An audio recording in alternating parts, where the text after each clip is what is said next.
Tonight Show, starring Johnny Carson. This is Ed McMahon, along with Doc Severinsen and the NBC Orchestra, inviting you to join Johnny and his guest, Jimmy Buffett. And from Willard, Missouri, C. Willow Zimmerman. And now, ladies and gentlemen, here's Tommy.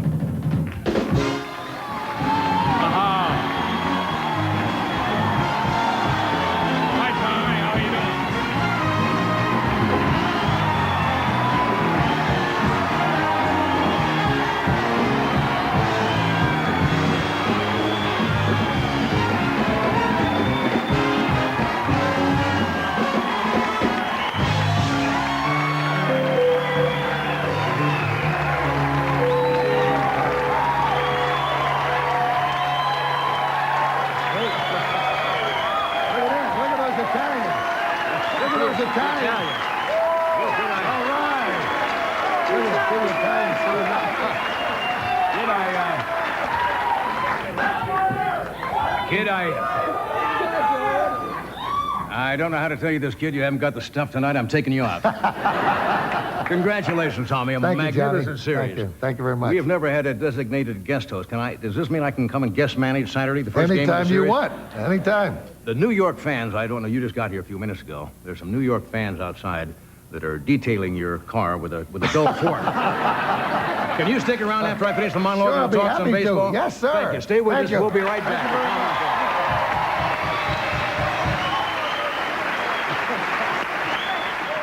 The first game is Saturday. Oakland A's. Now, it's all even again. Right. Something happens, doesn't it, in series? I mean, teams can rise to the occasion, and it's those goofy little things that happen that can swing the game. Some teams get cold.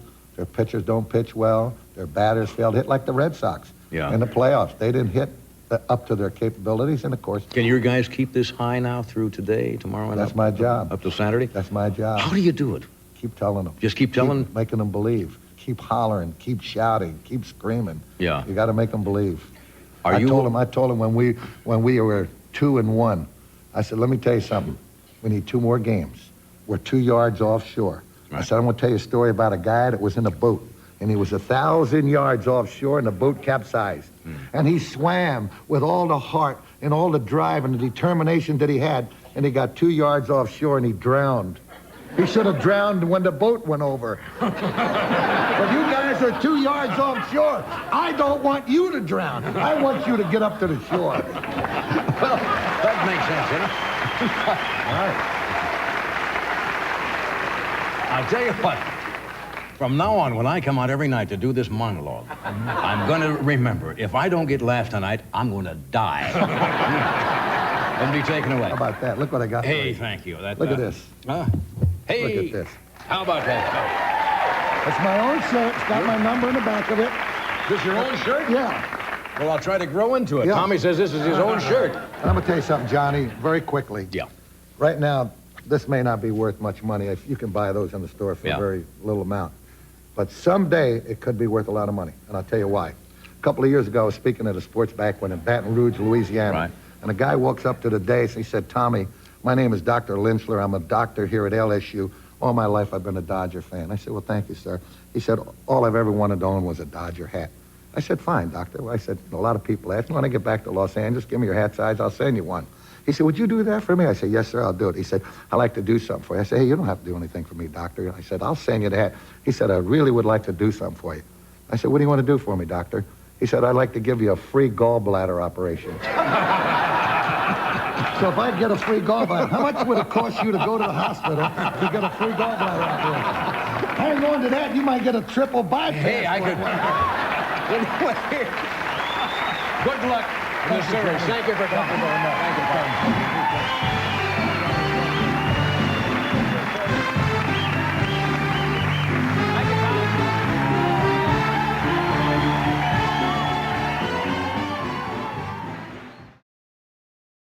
It might have been the most outrageously dramatic home run ever. It was hit in the bottom of the ninth, and it was struck virtually one-handed by a player with 2 bum legs. Rarely does an entire World Series hinge on the first game, but this one did. When Kurt Gibson made his celebrated fist-pumping, gimpy-legged tour of the bases on a tingling October night in 1988, he took the heart of the Oakland A's with him.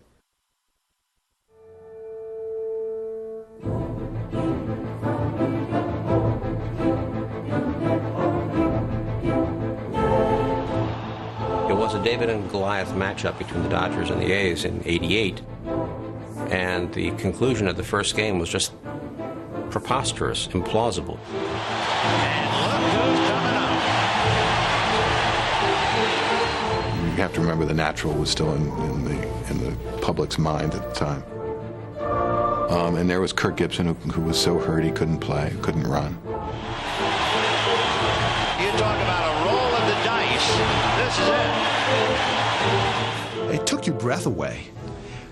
We always thought Roy Hobbs was a fictitious character, and this guy was going to prove he was for real. In the modern era, this may have been the most dramatic single swing in baseball because of all the things around it. All year long, they look to him to light the fire. The sign of a great athlete is you got to come through when the pressure's on, and there was no greater pressure than that at that time that I've ever been around, and I've been around a long time. You knew this was instant American baseball folklore. There was no doubt about it. It was Redford without the lights sprinkling down and onto the field. In a year that has been so improbable, the impossible has happened. The 1988 Oakland A's towered over baseball. Physically imposing, they cowed other teams. The A's had won 104 games. They were the overwhelming favorites. They were at the beginning of a run during which they were clearly the best team in baseball. The A's were the powerhouse. The A's had the people. The A's had a miraculous, wonderful season. They had a football team. You're looking at Canseco, McGuire, Parker, Baylor. You know, Carney Lansford was a pretty big guy. Dave Henderson. They were a scary team. And just when they showed up, I think they won a lot of games just because they were the A's. You know, I see a lot of guys stretching right next to the cage when they come into town or whatever, and they watching these guys hit these bombs. You know, it's like, ooh. So if you're a starting pitcher or something, you don't hang out watching us take BP. You hear about McGuire and Canseco. What you see on TV is really not a comparison to what you see when they actually see him walk onto the field. The Bash Brothers was a perfect symbol for what the A's represented. To see these two huge guys, you know, bashing their forearms together, it sort of symbolized what the A's were. But this team was all powerful.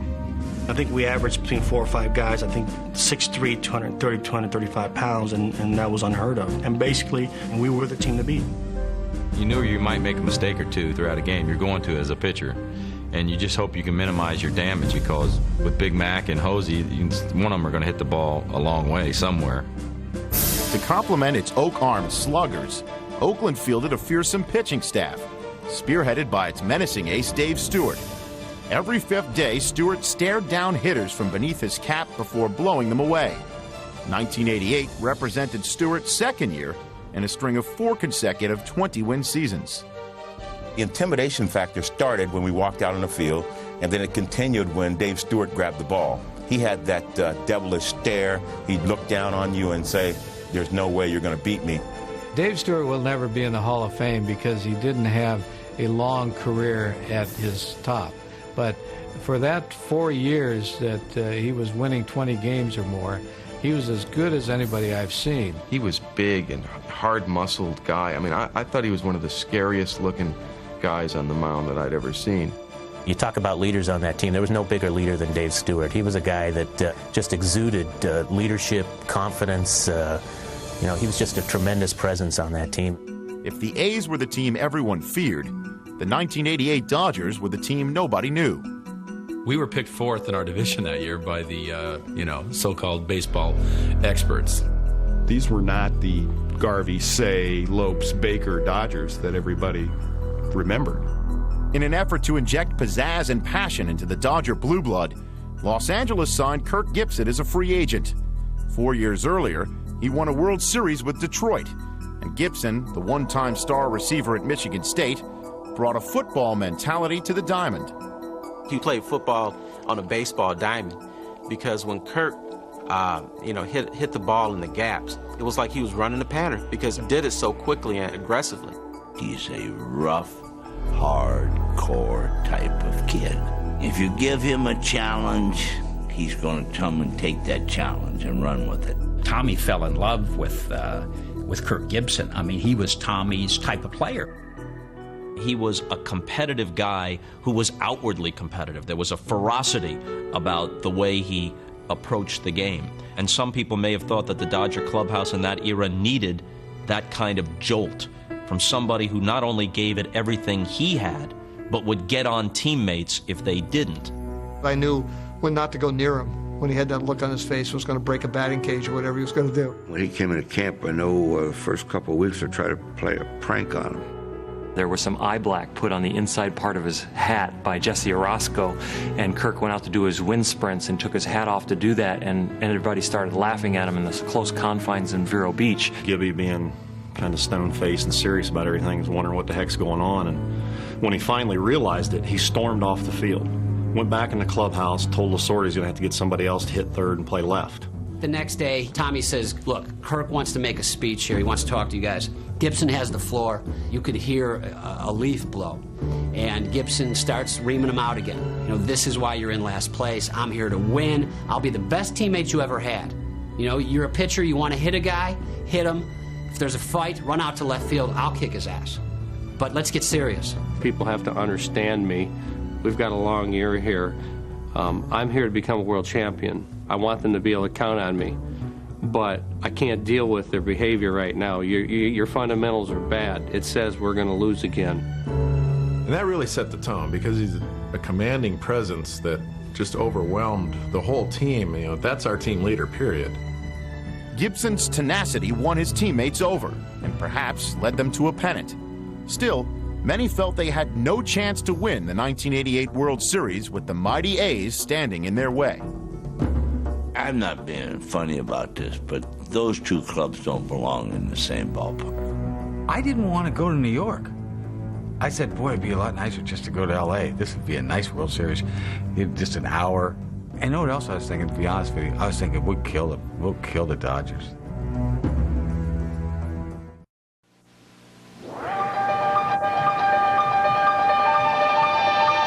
Echoes of a miracle. The fable begins with its hero, a spectator. He watches as the supporting players set the early tone. In the top of the first, the A's' Paul Bunyan is hit by a pitch. In the bottom half, Oakland quickly retaliates. The veteran umpire, Doug Harvey, warns both benches. And then an early and unlikely hero emerges for the Dodgers. Fastball hit into left field and deep.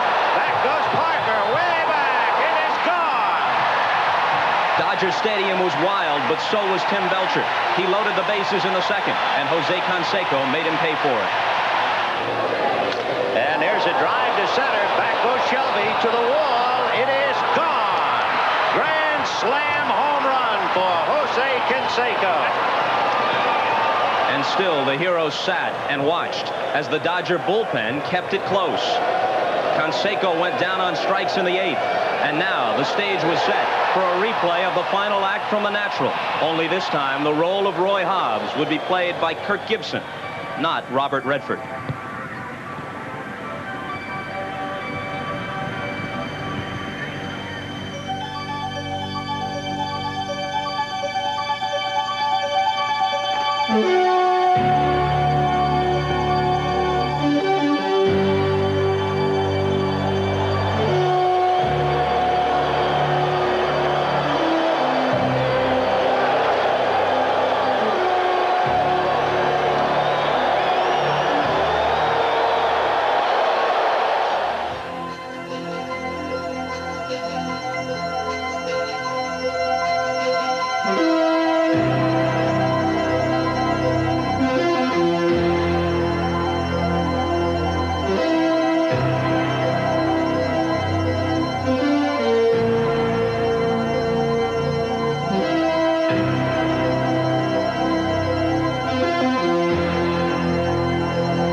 if the cheers from last night's ninth inning, a finish that left even Hollywood gasping for breath, are still reverberating around Dodger Stadium. And yet here we are, minutes away from Game 2.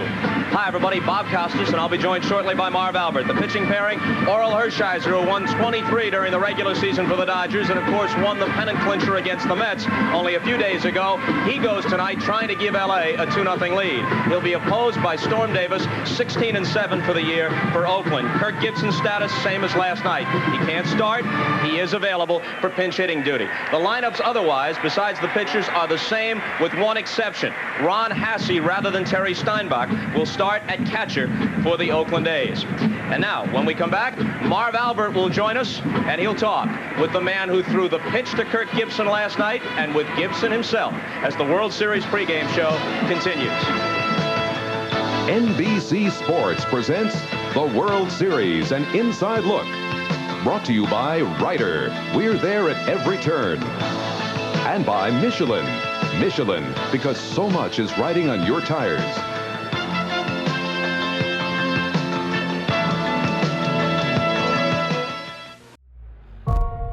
So Lasorda and Gibson had their plan. He'd hit for the pitcher, though that spot in the lineup was due up fourth in the inning, meaning someone before him would have to reach base to even give him a chance. And that was far, far from a certainty, with the best relief pitcher in the game on the mound. 45 saves. That really jumps out at you. Eckersley was the gold standard. He was virtually untouchable. It'll be Walt Weiss. One down. I met my wife during the making of When Harry Met Sally, and I was off that day from filming, and I invited her over, and the game was on. I said, come on, we watch the last part of the game. Sidearm, mean, strike three call. That came from around the corner. I was in the auxiliary press box. They get 2 outs. The game's over. So I go to the elevator, because I'm going to go downstairs and do my interviews.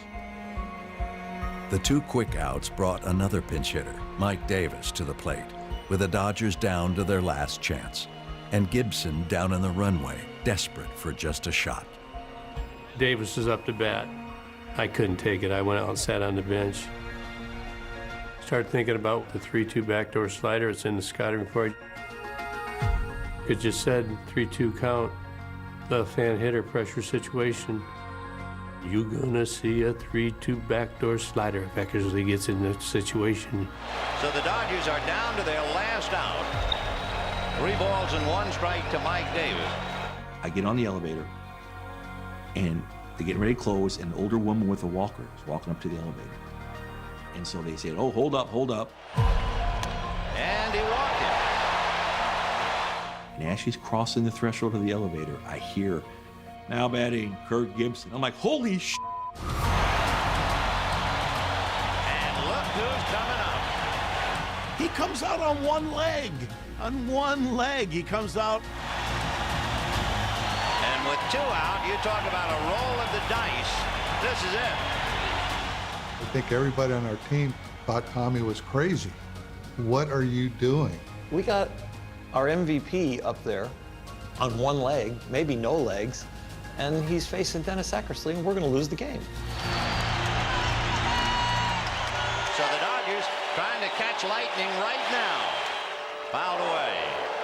Remember 0-1, 0-2. Fouled away again. Now I'm just thinking, you can't strike out. I mean, you got to put the ball in play. It was one of the rare times in my life I ever said a little prayer for a ball player. I thought to myself, Lord, he has played so hard and so tough all year. Please don't let him strike out. Little nubber, foul. And the at-bat is prolonged. Ball 1. 2-2. This is already high theater, even if he strikes out. There he goes, way outside. He's stolen it. When Davis stole second base, you could see even our dugout guys stood up, thinking Gibby can get a base hit here. We can tie this game. Now the Dodgers don't need the muscle of Gibson as much as a base hit. 3-2. We get to the 3-2 count. As soon as Eckersley goes set, I say timeout.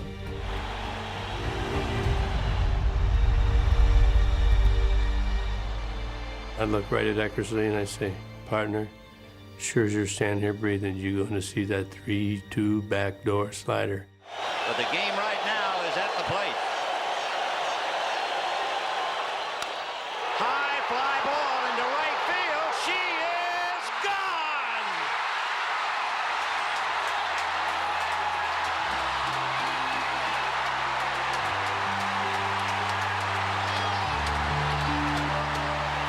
When he hit that home run, I was like, you gotta be kidding me. Even when you're running out there, you're like, did this just happen? Did this really happen? In a year that has been so improbable, the impossible has happened. He hits this home run, and it's like somewhat of an aphrodisiac for me. We were going to meet Bruno Kirby and Billy Crystal to go see a documentary, and let's put it this way. We didn't make it to the movie theater. That's all I'm going to say. I'm not going to say what else. I honestly believe that that is one of the handful of most theatrical moments in baseball history. Kurt Gibson, have you ever had a feeling like this? Well, it's hard to match, I'll say that, and, you know, it's, I guess, a storybook. It kind of capsulizes the underdog, Bad News Bears, Cinderella story of the Los Angeles Dodgers in 1988. I'm humbled to have hit that home run. I didn't realize the place it would have in baseball history. Sometimes when I get down, I think about that moment. It lifts you up. You couldn't have wrote it any better in Hollywood.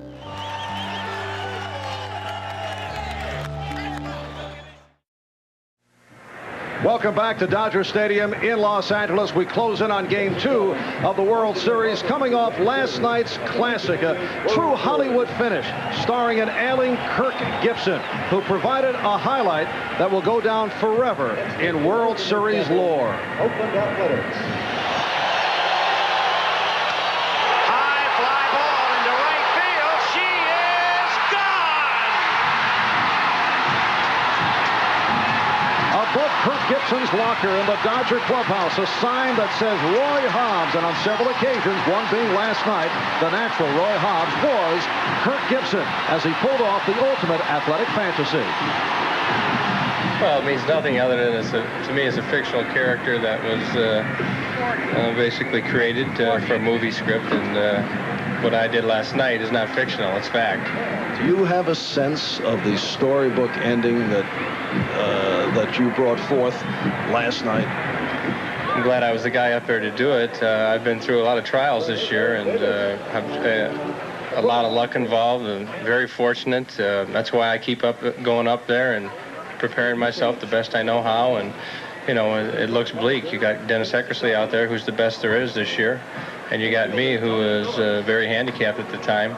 And again, very lucky, very fortunate, whatever. But I got the job done, and it's a moment I'll never forget. What is your status for tonight? I'm going to basically be doing the same thing I did last night. I'm not going to play. You know, my injuries just don't really allow me to go out there. I'd be a detriment to the team too much in the field and really at the plate. We'll be available for a type of situation I was available for last night. I didn't think I was going to be available last night, but I found a way to get around it. As a one-time flanker back at Michigan State, people have always said you play the game of baseball with a football mentality. Are you ever out of control? Does that ever happen? Well, sure I am, and I've been criticized before for going too far, but that's the style of play I know how. I don't play for tomorrow, I play for the moment, and I just play very aggressively, and I do what I think's best for my team. I take it all in, and what I think's best for the team. I'm a team player. I'm not into individual stuff. I was happy to be up there last night and do what I did, but I was happiest for my teammates, my fans, the organization, and my family. You were quoted earlier in the season. Sporting News is saying, people say I look like a crazy man. That's part of my game. I want the other guy to think I'm nuts. I'm a very intense person on the field. How nuts do you want people to think you are? Well, I don't know if I want to define that. All I'm really saying in that statement is I am aggressive, and there are certain types of plays I'm capable of making that I don't think most can, because of my size and because of my speed. And, of course, staying within the rules. But I will stretch things to the limits at times. I'll do whatever it takes to get us a run or trying to win us a ball game. And the other night I tried to do it and ended up, spraining my medial collateral ligament. But that's just the way I play. And I want people to wonder about me. Off the field, it's a different story. But out here, I'm out here to win. On the other side of the emotional spectrum, the man who delivered the pitch to Kurt Gibson last night, as it turned out, it was the premier relief man in the major leagues, Dennis Eckersley, who compiled 45 saves and then 4 more in the American League Championship Series. But it wasn't to be for Eckersley last night. Well, you're thinking when you have 2 strikes on somebody, the next pitch is going to be the last out. And as soon as he went after the ball, I knew the ball was gone. Do you second guess the pitch that you threw? Yeah, I do now. But I like to work quick, and the sign that I got seemed fine with me. And I tried to make a real nasty pitch with it, and I did, and I left it out over the plate. You've had enormous success this year, but how do you bounce back from this type of situation? What do you tell yourself? Well, at least I get a chance to bounce back. It's not like they won the 7th game. We've still got a lot of baseball left. This is, it's easy for a player to handle success. The toughest part about this game is failure. And if you really find out about a person when they fail. And I'll be back. Was that your lowest moment? I've never been in a World Series before. It's just another game, but it's not. It's a World Series. So I'd have to say that it was my lowest moment, but I've got a chance to redeem myself. And Oakland manager Tony La Russa said after the game last night he hopes the A's are in the very same situation tonight. Dodgers batting 2 out in the 9th, and the A's up by 1. He said it would be Eckersley on the mound with the ball in his hands once again. In a moment, Bob will be back as he takes a look at the hottest ticket in Los Angeles. I got my tickets. I give Tommy Lasorda tickets. I'm a season holder. The man keeps calling me up and says, get my wife into the game. She's out by the gate now selling peanuts. It is Hollywood, this Dodger land, a place where storybook endings are the norm and celluloid heroes never really die. Where with one swing, Kurt Gibson can make his mark, right along with the greatest leading men of the day. Like a movie. Yes. If there were a movie, yes, that would like sum up. Yes. Sum up this year. Yes. Like this year. Yes. This year. Yes. What? Yes. Would it be? Annoying. A season that, let me put it this way, if Walt Disney was alive, he wouldn't believe the Dodgers were here. Yes, it's a natural place for fairy tales to come true. But while Gibson was standing in for Redford in Game 1, the Dodgers' regular season leading man was a bit less flamboyant as he quietly closed out the regular season in search of the all-time record of 58 consecutive scoreless innings. Unbelievable to go extra innings and give him a chance. The 1-2 pitch. Fly ball to right on a semi-check swing. Gonzalez, the record. Orel Hershiser, 59 consecutive innings scoreless. The all-time record. Where else but in the land of dreams? Where else but Hollywood?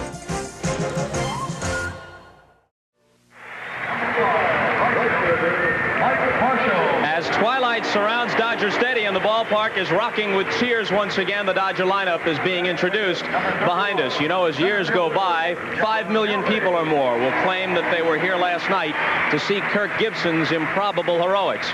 But the fact is, the ballpark holds only 56,000. And that means people will go to great lengths to get World Series tickets. Thank you for calling Murray's. Kenny speaking. May I help you? We have Dodger tickets ranging anywhere from $75 and up per ticket. Troy, may I help you? What's the cheapest you have for tomorrow's game? Tomorrow's $150 apiece.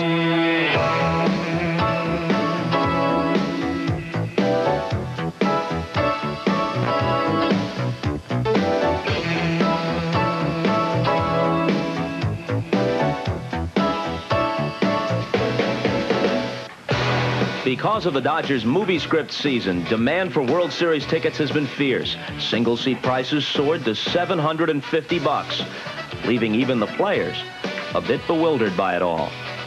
It's been amazing. My phone's been ringing ever since I've been home. It rings every 5 minutes. People are coming up and saying, hey, you know, would you happen to have any tickets for this game? And I says, hey, you guys had your chance 2 weeks ago to get a hold of me. Some of those who missed their chance sought illegal alternatives. To combat scalpers, the Dodgers employed a private undercover security force to patrol the parking lot, citing offenders and confiscating tickets. Tickets proved prized possessions in part because of Major League Baseball's series ticket policy, a policy that allocates over 40,000 seats to Dodger season ticket holders, about 3,000 or so for a small general sale, and leaving just under 12,000 seats unaccounted for. Well, that ticket pie of some 12,000 is sliced and sold to the 26 clubs, to big league players, the media, corporate sponsors, and licensees. But brokers still peddled thousands of tickets. Who was willing to sell their seats? We deal with the season ticket holders, the media. We deal with a lot of ball clubs. Sell us tickets for years. We're buying players' tickets, coaches' tickets. We're buying season ticket holder tickets. Somehow or another, they funnel through and they come out. And that's how we're getting them. And Marv, it should be pointed out that while ticket scalping on the grounds of the stadium and under some other circumstances is illegal, ticket agencies are legal in Los Angeles. They can buy the tickets and sell them at a premium. I know your phone, however, has been ringing at all hours of the day and night. And Bob, I wish you would stop calling me and asking me those baseball questions. You know, it's enough. I'm a desperate and lonely man. And without further ado, let us go to, what's the name of the PA man? Nick Nixon. First I thought it was Norm. It's Nick Nixon. He's the PA man. It's about time for the national anthem. Nick? Ladies and gentlemen, would you please rise as we honor America with our national anthem, to be performed tonight by singing sensation Take Six. Oh, can you see by the dawn's early light what so proudly we hailed at the twilight's last gleaming, whose broad stripes and bright stars through the perilous fight o'er the rampart we walked, were so gallantly streaming, and the rockets red glare, the bombs bursting in air, gave proof through the night that our flag was still there. Oh, say does that star-spangled banner yet wave o'er the land of the free and the home of the brave.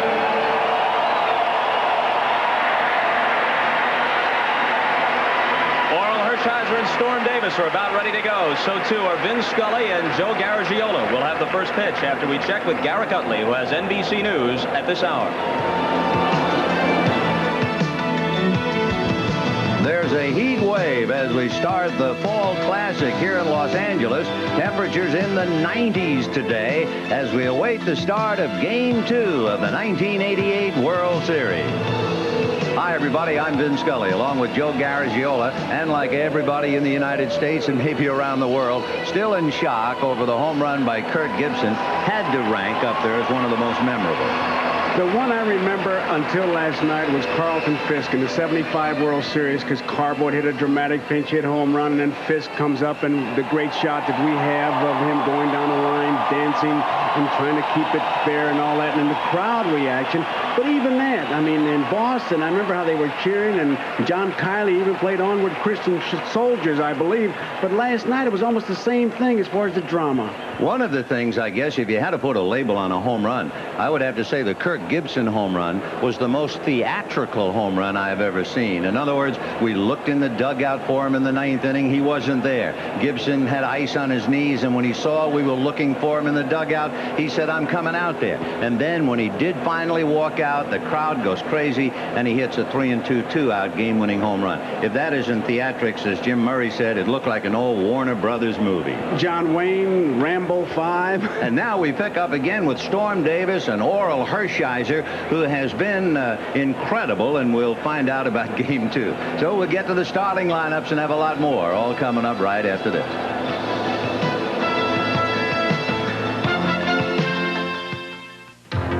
Be there. Again.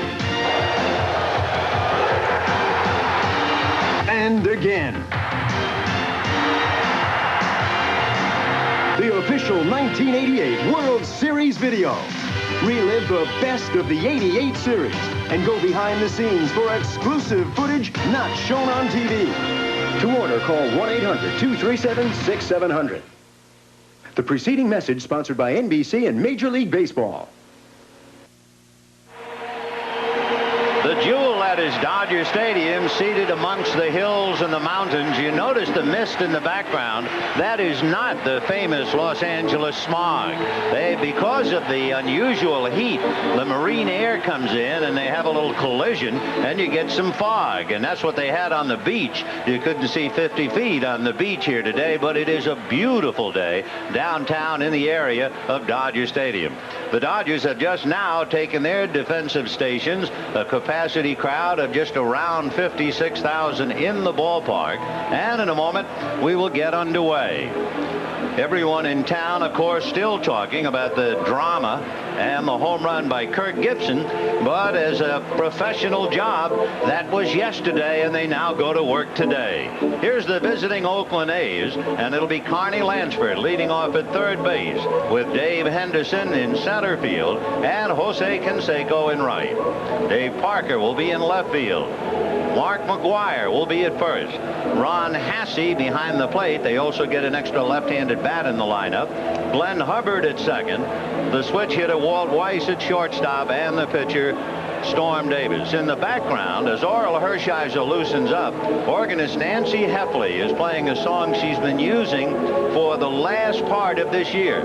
It is a great song from a great musical, Les Miserables, and it's Master of the House. And he has been Master of the House. He certainly has. His record speaks for itself. But one of the things I really like about Orel is the way he prepares himself. He has a personal lap computer. And not only does he put the pitches in there, but he also puts in his mood when a particular incident, base hit, pitch occurs, and so he can go back and check it. I've always felt then that was so important when you make that big pitch. Were you within yourself? Did you overthrow? What did you do? What was the situation? And keeping that diary like he does, he can go back and quickly check it. I think it's a really great preparation. Well, he's a product of the times, the VCRs, the television screens, the computers, and he has really put it all to work. The other night when he was off to the shaky start, he went into the Dodger room, and they have it almost looks like a TV studio, and he just put the tape on and started to fast forward it and run it back, and by golly, he got straightened out. He already received a big thrill tonight because the first pitch, the ceremonial first pitch, made by his mom and dad, Orel III and Millie Hershiser, the parents who were selected as the 1988 Parents of the Year by Little League Baseball. Now, is that a way to start the night in the World Series? I think it's great, and how proud Orel must be, and his and certainly his parents are. Simply said, if you try to pull Orel Hershiser in that batter's box, you're playing right in his hands. You're not going to beat him. And if you sitting at home plan to keep score, it'll be very easy for you to know whether Hershiser is on his game. Number one, there'll be a lot of strikes. And number two, a lot of ground balls. Well, here's Carney Lansford, very aggressive, first ball hitter, rarely walks, and he will provide quite a threat immediately. First ball hit, slow roller to Hamilton. Off balance throw is just in time. LaRussa has come up on the top step. He may come out to talk to him. Framing that is, LaRussa's walking past the dugout. He's not at all happy with that call. Jeff Hamilton appeared to take too much time and made it a slower play. Let's see if he had a good grip, because he didn't have much on the throw at all. Out of the glove. He can't get it out, and it really almost throws a change of pace, and awful close. I couldn't tell on that angle. I tell you, Stubbs made a nice play digging it out, because that ball dies. He had a little trouble gripping that ball. He throws it 3/4, and there's a short hop. I would say he was safe on that angle. Well, a couple of things now have come true. Carney Lansford, a first ball hitter, and Hershiser got a ground ball. And now here is Dave Henderson. Fastball will miss ball one. Last night, Henderson, a first ball hitter, had a couple of base hits because the Dodgers thought they were pitching him correctly up and in, and he fooled them. There's a strike. 1-1. So we'll see if Hershiser tries to change the pattern a little bit, because Henderson had a single to center and a double to right. That first single he got was a breaking ball. Sinker in there. 1-2. That's the tough pitch. Waiting on deck, the big man, Jose Canseco.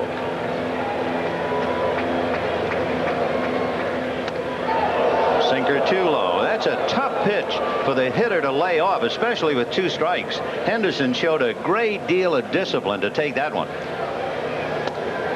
And he ran that away, and he goes all the way to Henderson as Canseco waits. Last night, Oakland received a half a dozen walks, and of course the walk to Dave Stewart allowed Canseco to eventually come up and hit a grand slam. Got him, and he came inside. So after starting him at the knees and missing away, Hershiser challenged Henderson and got away with it. Baseball is a constant game of adjustments, and you can see that ball runs in, and he really ties up Henderson's arms. It looked like a big swing, but he really had already committed himself, and what a pitch by Hershiser. But that's not unusual for him. Hershiser's high in strikeouts during the year 9. And here's the big guy now, Jose Canseco, who hit one of the more memorable home runs I think I've ever seen here. Fouls it away. Remember last night, the grand slam home run he hit? The velocity of the ball going out went on a straight line and actually hit the camera. Jimmy Mott, you see the dent right there where the ball hit, and Jimmy asked Jose Canseco, would you sign it for me? And there you have it. Jose Canseco, Grand Slam 88 World Series. He put a dent in the ball, in the camera, and in the game. What a player. I'd like to see that on Jimmy's mantle. 1 ball and 1 strike. Be some trophy, huh? Sure would be. You know, another thing about Canseco we wondered about, we talked about that ferocious swing he had last night. I wanted to check his bat today as he hits a high fly ball to right center, but it's playable. Marshall is there to pick it off. We'll tell you more about Canseco's bat later on. At the end of half an inning, 8-0. Dodgers coming up. Bottom of the first inning, no score. Here's the Dodger lineup with Steve Sachs at second base and Franklin Stubbs at first. Mickey Hatcher in left field, Mike Marshall in right, John Shelby in center, Mike Scioscia behind the plate, Jeff Hamilton at third, Alfredo Griffin the shortstop, and the pitcher Orel Hershiser. And on the mound trying to stop him, the big right-hander George Earl Davis, but everybody calls him Storm. When his mother was expecting, she read a book and the main character was named Dr. Storm, so she wanted him to have the same qualities, consequently the name Storm. Well, I hope that doctor came from over the top, because that's what he does. If he's going to get wild, he'll be wild high, and his curveball's a big downer. And he starts low and hard for ball 1, 1-0. Sachs, who was hit leading off the game last night, checking in, followed by Stubbs and Hatcher. to believe that was the adrenaline pumping there, because he really held on and squeezed that one. 1-0. That's in there for a strike. 1-1. As Tommy Lasorda talks to Bill Russell, Bill Russell talks upstairs to Joe Ferguson, the eye in the sky, and to set defense. But right now, they don't have to worry about that. Meanwhile, Tony La Russa, flanked by his coaches, deep in thought after that heartbreaking defeat last night. And by the way, if there's one thing I really would like to add about last night, and it has nothing to do with Kurt Gibson. Here's the 1-1 pitch to Sachs. A strike. I really have tremendous admiration for Dennis Eckersley, who handled himself so well, who met with the media, answered every question asked of him. Remarkable. Remarkable. Not only did he answer the questions, he didn't play around. They said to him, "Do you second guess the pitch?" He said, "Now I do. I tried to make a nasty pitch. I didn't make it, and he hit it." He told one of my favorite people, Bob Verdi, the Chicago Tribune columnist, a great line. A little chopper over the mound, charging it is Hubbard. Little Glenn throws and got him. Nice play. One away. When Bob Verdi was talking to Dennis Eckersley today, and he knew Denny when he played in Chicago, and Verdi said, "Well, how are you?" And Dennis suddenly reverted to the parlance of golf. He said, "Well, if you're going to take an 8, you might as well do it on the first hole." So anyway, our heartiest congratulations, a salute to Dennis Eckersley. That was remarkable.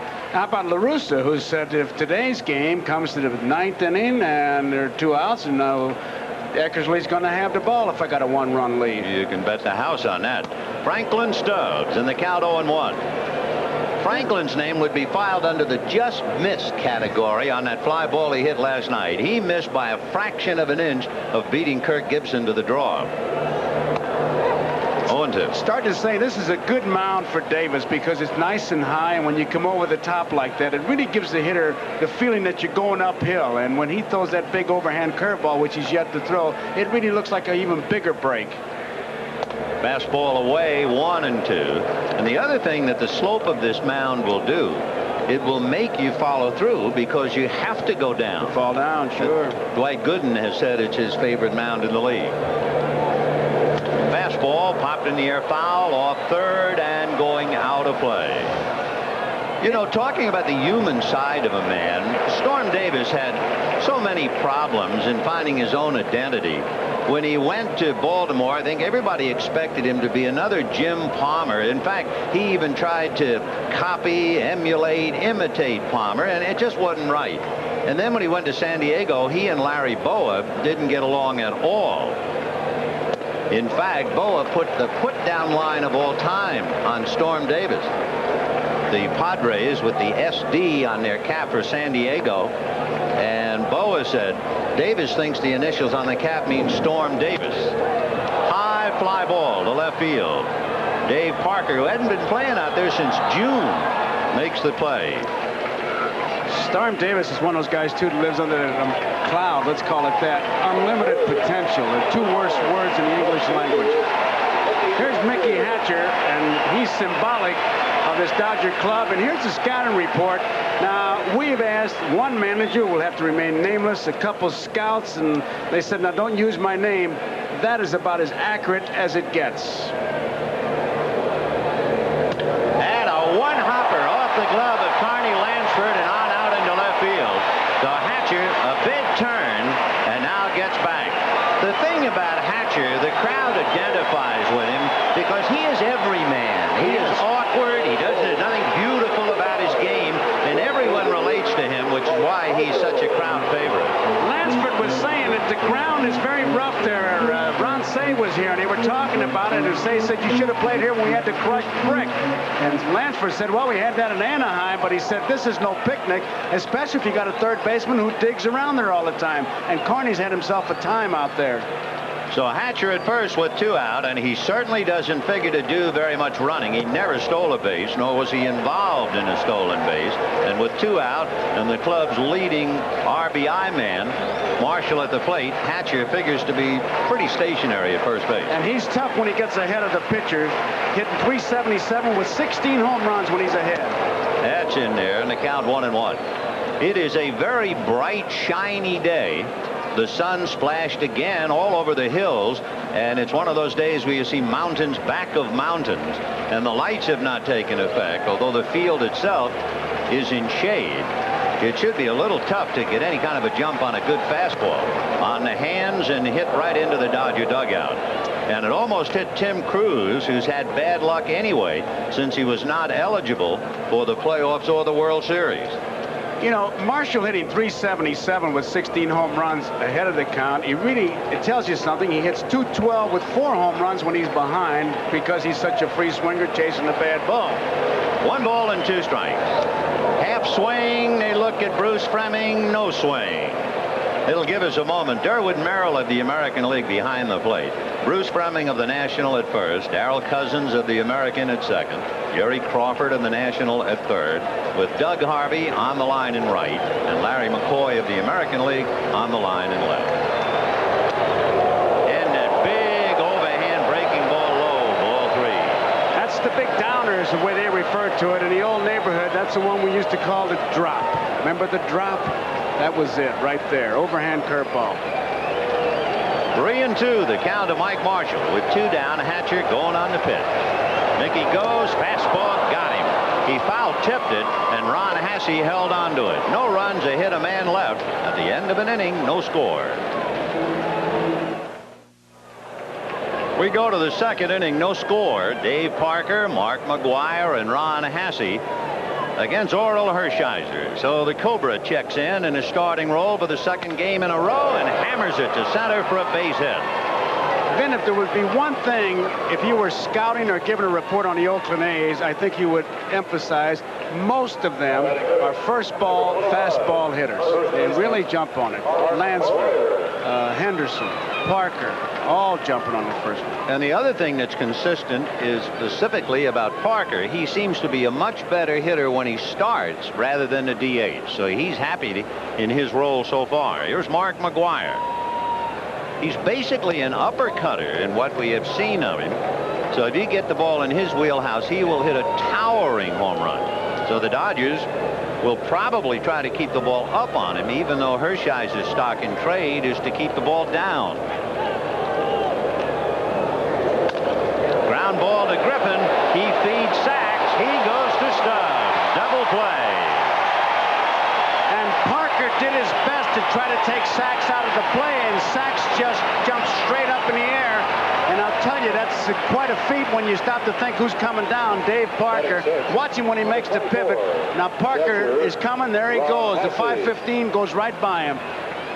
Parker, in case you wonder, is 6'5" and 240, and you know you can hear him coming. Oh, if I tell you, if Saxey gets hit, he'll staple him right to the left field wall. So 2 down in the second inning. And now Ron Hasse coming up. Hasse finished up the ball game last night and now has a chance offensively. Vin Hershiser has gotten 5 outs on 13 pitches. Do you wonder why he wins all those games? A lot of strikes, a lot of ground balls. There's another one. We told you that's a sure tip-off on the kind of stuff he has. So the A's are gone in the second at the end of an inning and a half. No score.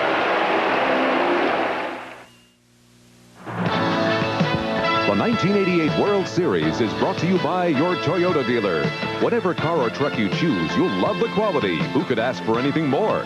And by Federal Express, who reminds you that it's not just a package, it's your business. Bottom of the second inning, and John Shelby, a former teammate of Storm Davis at Baltimore, hits the first pitch to Mark McGwire. 1 up, 1 away.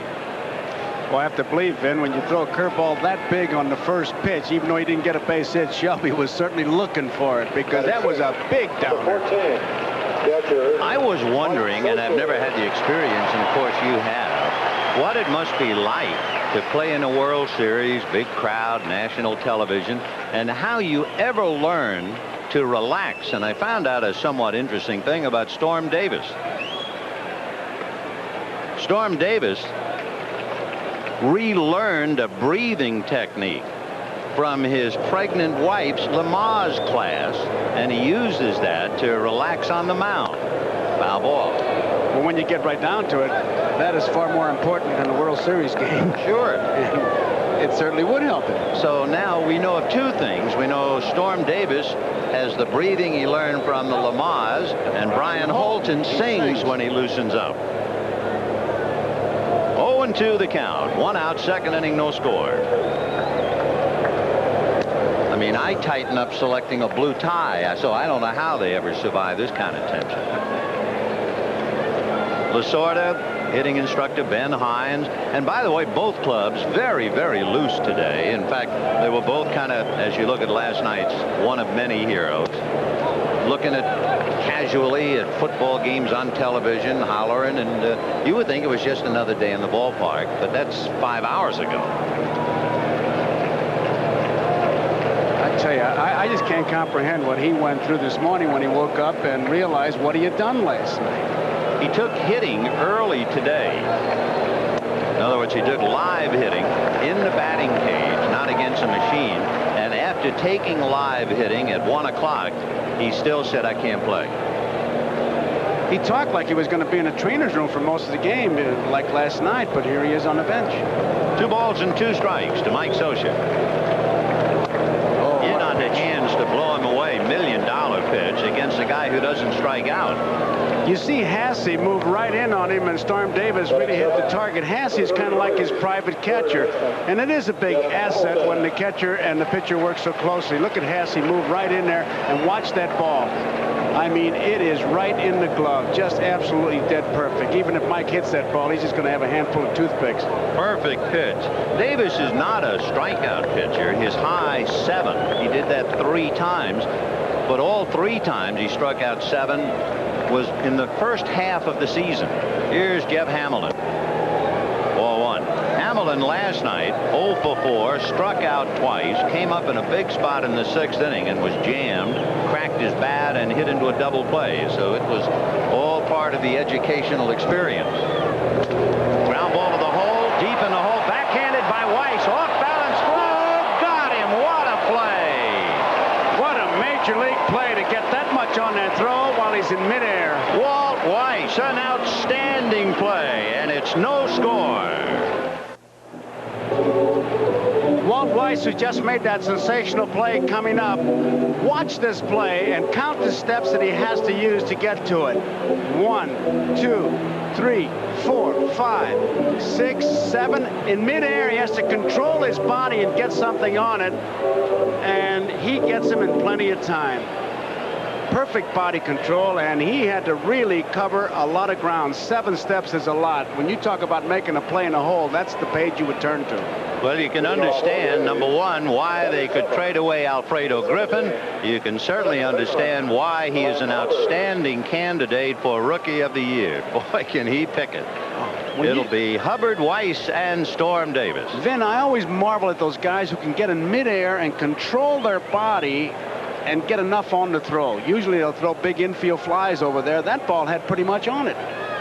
Well, here's a little man with big talent, made sizable contributions last night, Glenn Hubbard. Hubbard with a couple of base hits. He's a very tough out. He doesn't give you any strike zone. Ball 1, 1-0. No score, 3rd inning. Fastball jammed him, popped up, and Hershiser's going to catch it or try. 1 down. That's what he calls the high sinker. Now, that's almost contradictory. What can be a high sinker? He calls it the high sinker, but he says when I throw it, it runs, and it runs inside, and that's what happened to Hubbard. He got it up and in, and he hit it right on the hands. You know, I've seen some remarkable pitching performances. Don Larsen's perfect game in the World Series. Sandy Koufax's perfect game. I was fortunate to see Don Drysdale's 58 straight. I never saw anything quite like Hershiser. Not only go 59 straight, go another 8 against the Mets in the LCS. He went, although the record won't show it, he went 67 consecutive scoreless innings. It's still hard to believe. It is. And I tell you, they were hard. I mean, he was in charge. It's not like he got a lot of breaks. Ball 2. You know what he does with men in scoring position? The opponents have batted just 194. With men in scoring position, he's allowed just 5 home runs with runners on base. He's had a dream year on the way to win 23. The 2-1 pitch on the way, a comebacker, and he pulled it down, throws him out. He's a good fielder, so it was not that tough a play. I just want to go back to all this Lamb business now. You think anything's left after Gretzky? Talking about Gretzky, it's funny now you say that. Hershiser, a remarkable athlete, as that play would tell you. He's about a 4 handicapper in golf. He was a wonderful amateur hockey player. He played in a junior team for the Philadelphia Flyers, who played Wayne Gretzky and the Kings last night, and the Flyers are here tonight watching the game. Now, I'm glad I asked that question. I'll tell you, I can't wait to get to the cocktail party now. 0-1 to count to Storm Davis. No score, third inning. 0-2. Storm Davis really took that married man stance and swing at that one. He was just happy that he just flagged it. Oh, what a breaking ball. That's dirty pool again. Well, he just hasn't seen one since San Diego. And at the end of 2.5, no score. Pitching is an art. There's no other organization that I know about that teaches pitching better than the Dodgers. From day one, I think we're born and bred Dodger pitchers. They drum it into our heads how to pitch in certain situations, how to pitch to certain players, how to even dissect our own mechanics, our mechanical needs out there on the mound. We learn all that stuff. It doesn't just happen. But you still have to be able to win those close games, those 2-1 games. And not just me, the whole staff, the starters all the way down to the relievers. That's what it's all about. That's why our pitching is so good. There goes Kurt Gibson and Bill Bueller, the trainer. Gibson, who I imagine he's given him his diagnosis, Vin. He's been the expert on injuries so far. It appears to be everything's all right. Alfredo Griffin fouling the pitch away, 0-1. I was just thinking, they haven't been talking about legs here in this town since Brooke Shields arrived. 0-1 to count. Lansford trying to take the bunt away from Griffin. He's really in tight at third. Fastball away, 1 ball and 1 strike. Griffin, who had a very difficult year with the bat last night, managed to get a base hit, a walk, and then tried to bunt his way aboard. He's always a threat to bunt left-handed. 1-2. He did not hit at any time during the year, nor from either side of the plate. And missed 50-some-odd games with a broken hand. And he pops it in the air foul. Carney Lansford on the line. Now in foul territory to put him away. 1 down. You certainly can see that Storm is not afraid to come inside, and good pitchers will do that. And when he misses, he's missing towards the hitter, because if he misses over the plate, look out. Orel Hershiser coming up with 1 out in the 3rd inning, no score. You talk about tongue-in-cheek. Bulk up and bill myself as the mad professor. He is a very, very good bunter. He will try to bunt for a base hit, but remember, there was a definite feeling while he was pitching to Storm Davis that his legs were a little tight.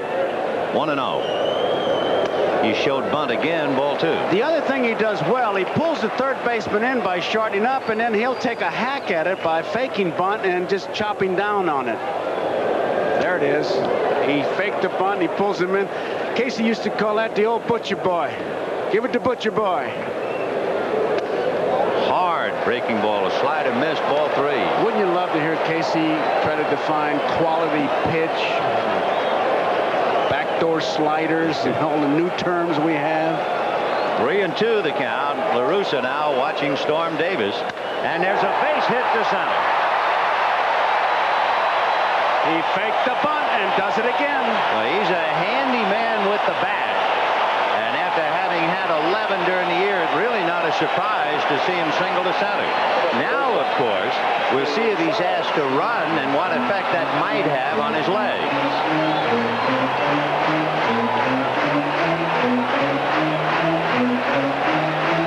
That'll bring up Steve Sachs. For a 1-out single, the Dodgers' 2nd hit, and they lost another hit, remember, on that great play by Walt Weiss. Sachs rolled to the right side, 0 for 1. 0-1. if they get the ball down on Sachs, in other words, if Storm Davis tries to keep it down, Sachs is about as good as the Dodgers have in going to right field or center field. And he's looking at Amalfitano to see if they might want him to take a shot at right. He's got a gap there. It'll be his option, and being the hitter he is, I'm sure he'll at least try it. Ball 2, because Davis is keeping the ball up and too far up. 2-0. That's where he'll be wild. He'll be wild high, and you can see Hasse just kind of motioning to him to get it down. Now the decision is Lasorda's. I know I'm supposed to exercise patience with Davis because he's inclined to be wild, but do I let Sachs go after a 2-0 pitch? Let's see. I would. 2-1. Because you figure he's going to get the fastball. With the curveball, he doesn't have that big a strike zone, and maybe Sachs, he can punch it in the right field. But he had a pretty good cut at that, like he was trying to pull it. And he tried to go to right, hit it inside out. It was on the hands, and he couldn't get it. Hit it back into the crowd, and the count 2 balls, 2 strikes. The Dodgers are inclined to play a lot of hit and run, but particularly with 2 hitters. And the 2 hitters are Mike Scioscia and Jeff Hamilton. I don't think it'd be unusual to see Hershiser go. And he went to right and has his base hit. And Hershiser's going to test Canseco. The throw to third, he's in there.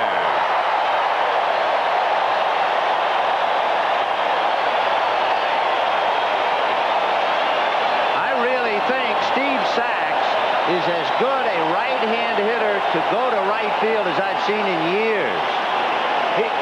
He just laid that bat out there. Now look at Hershiser. They're going to challenge the Oakland outfield. Even Canseco, who has that good arm, you saw it in normal replay, and Hershiser did not stop. They're going to challenge everybody. You know they're going to challenge Parker in left and Henderson in center.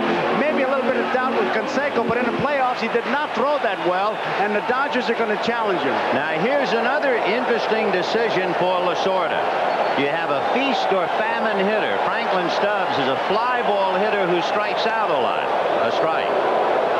Knowing that he is A, a strikeout hitter, and B, a fly ball hitter, you're not really worrying that much about a double play ball. And you have a very good runner in Sachs at first. I'd let that bat in his hands right now, Vin. 0-1. And there's the ground ball, base hit to right. Hershiser scores, and Sachs will go to third. 1-0 Dodgers.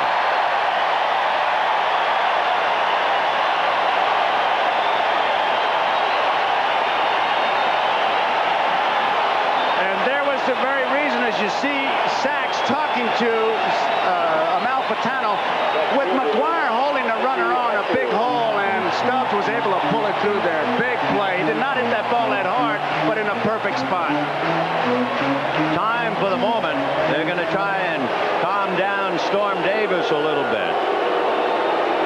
Here it is right here. That ball is just absolutely dead perfect. If McGuire's in a normal defensive position, he makes that play, but having to hold the runner on, and the Dodgers once again don't even hesitate. They go first to third. And I know that La Russa, in going out there, would say if you ever had to get the ball up on a hitter, it was Stubbs, but with a runner at third, I'm sure he was hoping to get a double play ground ball.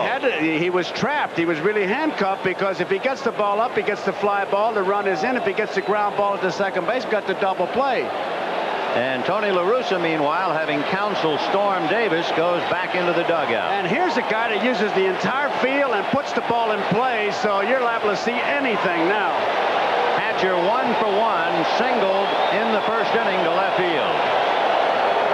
Runner going, chopper up the middle, into center field.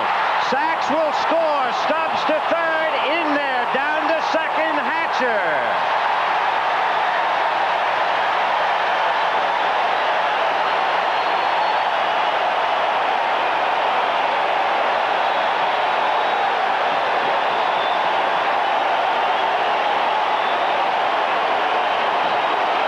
Again, they're not beautiful base hits, but in the right spot with the runner breaking. He had both infielders moving, and Stubbs had to actually jump over. Here's the pitch once again. Now right back, he hits down on it,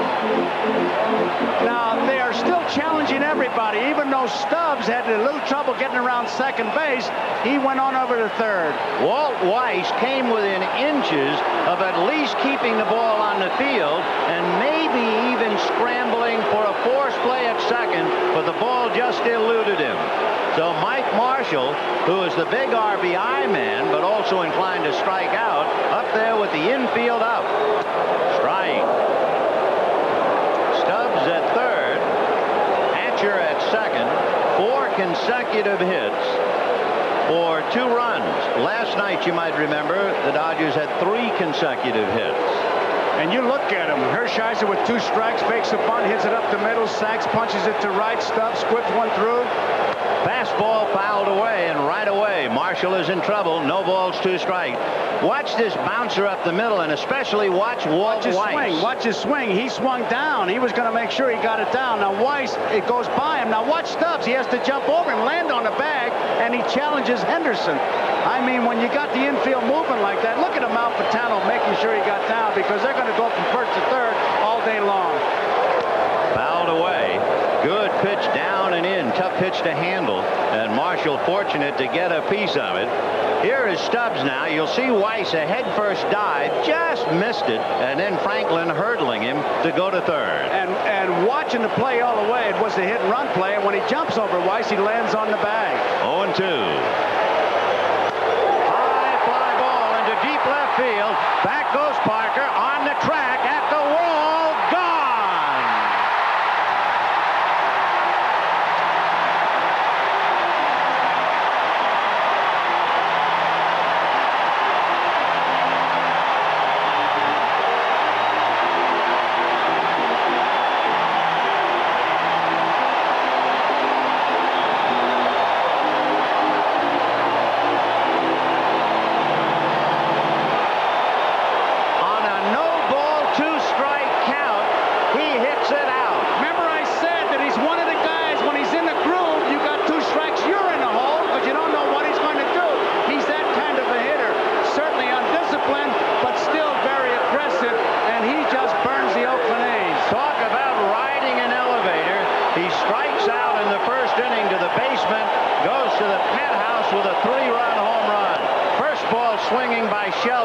And he does as he did before, grounds it to McGuire for the second out with Davis covering. Marshall is in that category that some guys hit the ball where it's pitched, he hits it if it's pitched. Another thing to keep in mind, it has been very, very hot in Los Angeles. The temperatures today in the 90s. That ball carried better than it would earlier in the year or on a cool evening. That's why Parker went all the way up against the wall as it just kept carrying, and a fan caught it with a glove. Ball 1, Mike Scioscia. So the Dodgers leading the A's 5-0. But of course, with the kind of a lineup the A's have, they certainly can't get down. Oh, no. High pop fly. Going out is Weiss. Coming in is Parker. And it's Big Dave. But the Dodgers post a high 5 on the scoreboard. 3 of them knocked in by number 5. Orel Hershiser coming up with 1 out in the 3rd inning, no score. And there's a base hit to center. And he went to right and has his base hit. And Hershiser's going to test Canseco. The throw to third, he's in there.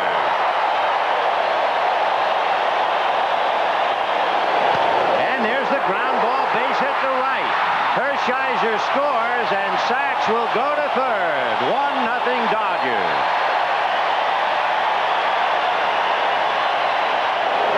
Runner going, chopper up the middle, into center field.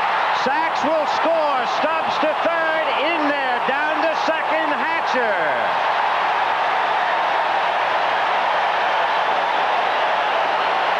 Walt Weiss came within inches of at least keeping the ball on the field and maybe even scrambling for a forced play at second, but the ball just eluded him. So Mike Marshall, who is the big RBI man, but also inclined to strike out, up there with the infield out. High fly ball into deep left field. Back goes Parker on the track at the wall. Gone!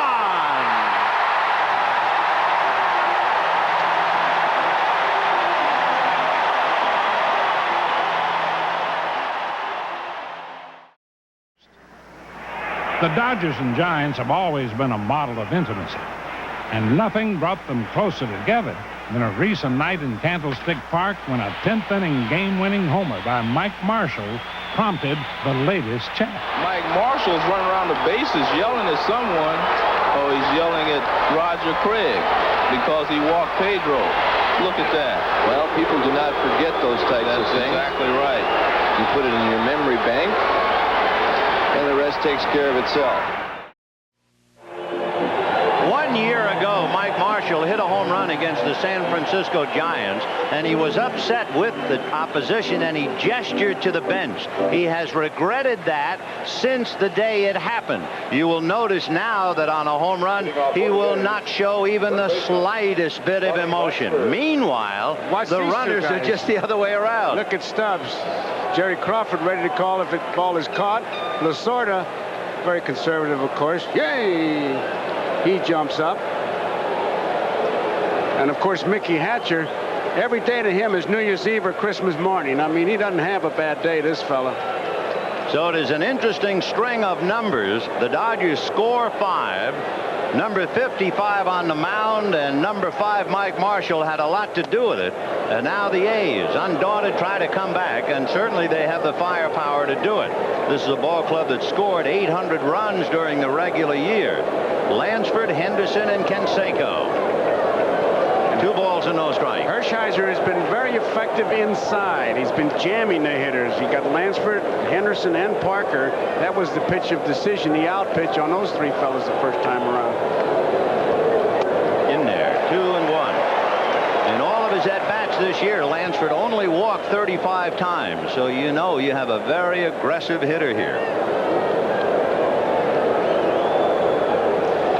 You know, Oakland has to be thinking a 5-run lead for Hershiser, and also, I'm sure, thinking about that great job that the bullpen of the Dodgers did yesterday. They really got lost in the shuffle. Chopper foul outside of third, knocked down by Jimmy Lefevre, who wears 5. And, of course, it was the Rookie of the Year for the Dodgers in 1965. Played in the 65 and 66 World Series here. Jim Lefevre leads off for Los Angeles. McNally winds and delivers, and so does Lefevre. He gets all his power into a swing that rockets the ball into the stands in left center. It's a 400-foot homer for the star second baseman, who led the Dodgers with 24 round trippers during the season. 2-2 the count. Meanwhile, Storm Davis thinking of what might have been. Appears to chase one. That's the 3rd strikeout for Orel Hershiser. And when you pitch inside, this is what it does for you. This one was out of the strike zone, and Lansford, kind of leaning back, just can't get his swings over it. He was hoping he would at least foul it off, and that's when you hear fellas talk about fighting off a tough pitch. That's what he was trying to do. Here's Dave Henderson. He struck out in the 1st inning. Dave 0 for 1. Off speed for a strike. Wow, what a pitch. Well, you don't think that scouting report helped a little bit? First ball, fastball hitter, so you throw him up that big marshmallow. 77 miles per hour. He'd have been arrested on the freeway out here for throwing it that slow. So he started him with a balloon. 0-1. And off speed again. Strike 2. Now watch the doctor operate. See what he does here. He's got Henderson thinking to himself, he can go any one of 5 different ways. He can come inside. He can bounce one up there. He can throw another change of pace. And Henderson coming off a great year, a comeback year. After being lost last season, he came back with 24 home runs and 94 ribbies. 0-2. Fastball low. 1-2. See where he missed, though? There was no way he was going to miss over the plate. That's when you talk about a comeback year. Look at the difference from last year to this.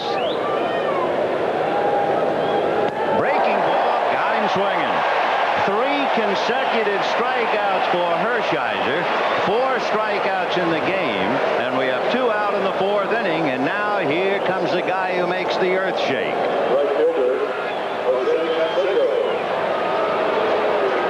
Remember when Jose Canseco hit earlier, we were talking about his bat.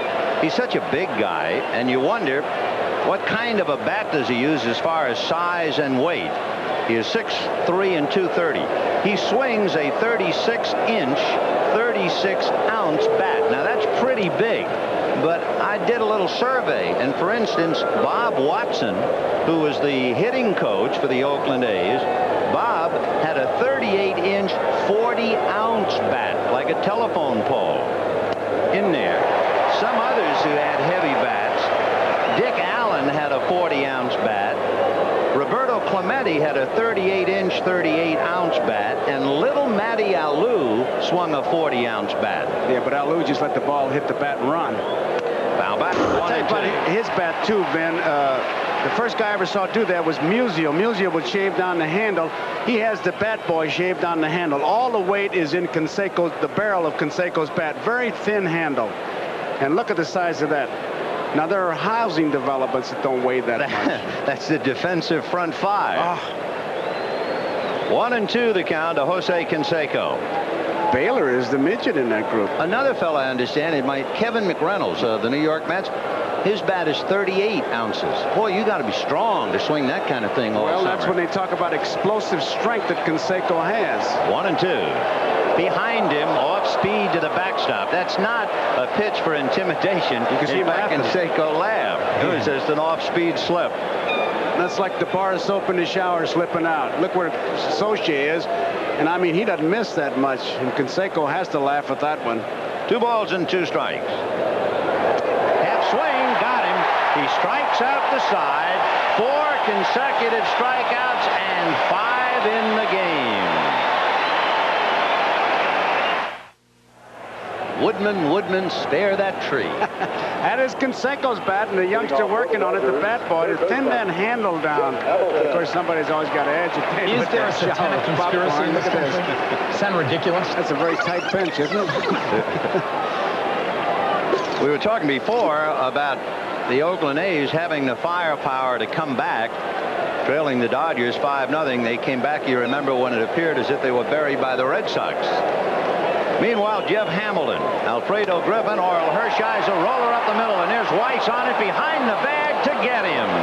That's the second time Walt Weiss has taken a base hit away from Jeff Hamilton. Hamilton, he tried to get one in the hole, and Weiss comes up with it. Look how far he goes. He must be 7, 8, 10 steps on the other side of second base. Again, throwing off balance and an accurate throw, and it's not even close. That's the amazing thing to me. Gets his balance right here. He's a real acrobat. Pleasure to watch young Walt Weiss, the shortstop for Oakland. 1 away in the 4th inning.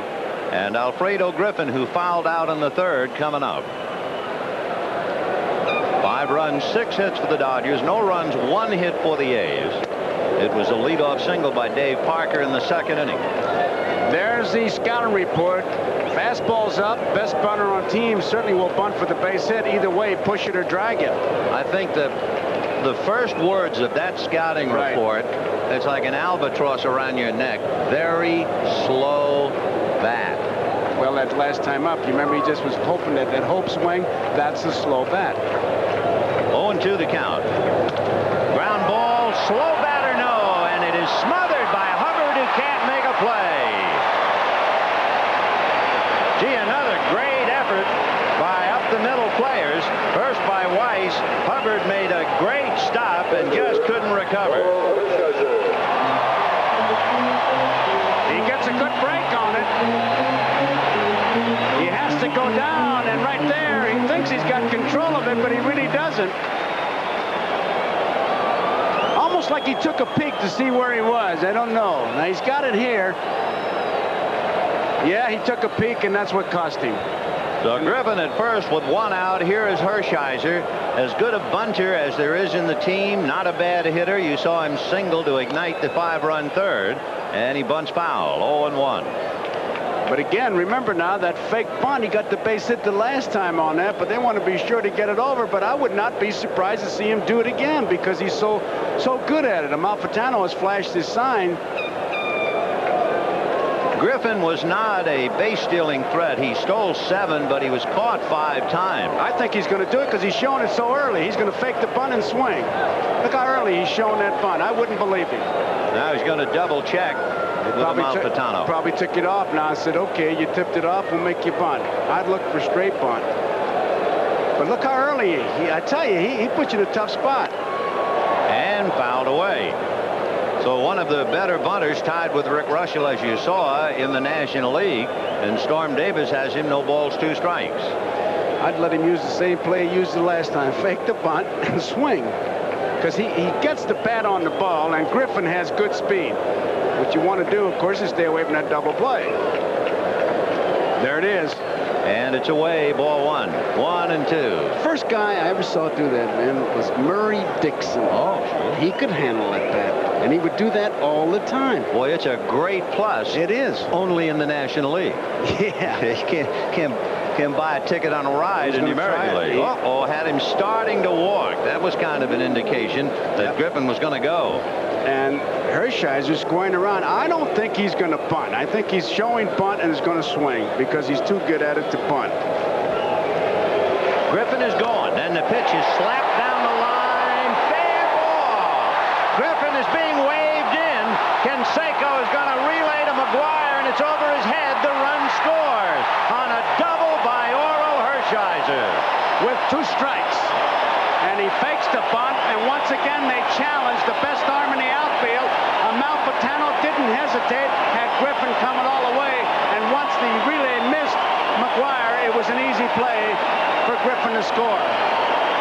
The Dodgers are leading the Athletics 6-0 as you see that line drive just inside the right field foul line. Canseco's throw, since he is running to his glove side, did not have a lot on it. McGuire might have been able to help, but he missed him, and then it just dribbled up the line. Now watch Griffin. He does not hesitate, and watch Amalfitano if he's in the shot. Now, Canseco does not get behind this throw. It's almost like he wants to get rid of it quickly. It's over McGuire's head, and Griffin, I mean, he comes flashing across, even though Sachs was saying slide. It looked like he was motioning down. And Storm Davis has been unable to weather the storm. It is 6-0 Dodgers with 1 out in the 4th inning. We'll be back. The Dodgers leading 6-0, and Gene Nelson trying to restore order now against Steve Sachs, and a breaking ball away, ball 1. Sachs has grounded out and single to right. The hardest working pitcher on the Oakland staff, Gene Nelson, and he's the kind of a guy who'll pitch every day if need be. He pitched 108 innings in relief, second to Dwayne Ward of Toronto. Chopper to shortstop. Weiss holding Hershiser to throw him out. Here's that replay on Griffin scoring. Now he is running full steam. Now look at Amalfitano way down the line. He's waving him all the way. And of course, when the throw gets by McGuire, it's an easy play for Griffin, even though Sachs is saying get down. Now Lasorda on the bench is really a cheerleader. Watch him. He's watching. You can read his lips. Come on. He's coaching now. Come on. And you'll see the reaction. The thing that has to be bothering Tony La Russa especially, you can understand maybe a Mike Marshall hitting a home run because he led the club in RBIs, but the bottom of the Dodger lineup is also bothering Oakland. The number 8 hitter, Alfredo Griffin, has 1 hit and scored a run. The pitcher, Orel Hershiser, has a single and a double. He has scored a run and knocked 1 in. And that has to be maddening when the bottom of the lineup is adding to the havoc that the top of the lineup has already provided. 1 ball and 1 strike to Stubbs, who flied to left and single to right. I tell you, Hershiser is not an automatic out when he goes into that fake bunt, because when he swings at that ball, he doesn't overswing. He just tries to put the bat on the ball and put it in play, and it's really paid off for him. Off speed ball, too. You know, another thing I was thinking of is Tony La Russa has a lot of thoughts. Orel Hershiser pitched close to 270 innings during the regular season. Then he pitched in the LCS. Now he has 4 innings under his belt tonight, and he's running the bases. You wonder just how much stamina he has left and whether he will run out of gas in this game. Well, that could very well be, but I think he'd be the first guy to tell you. And I tell you, I wouldn't worry about his stamina because the way he takes care of himself. By the way, you might notice he's running under an assumed name. That's trainer Charlie Strasser's jacket. 3-1. And that's high. So they know he's a low ball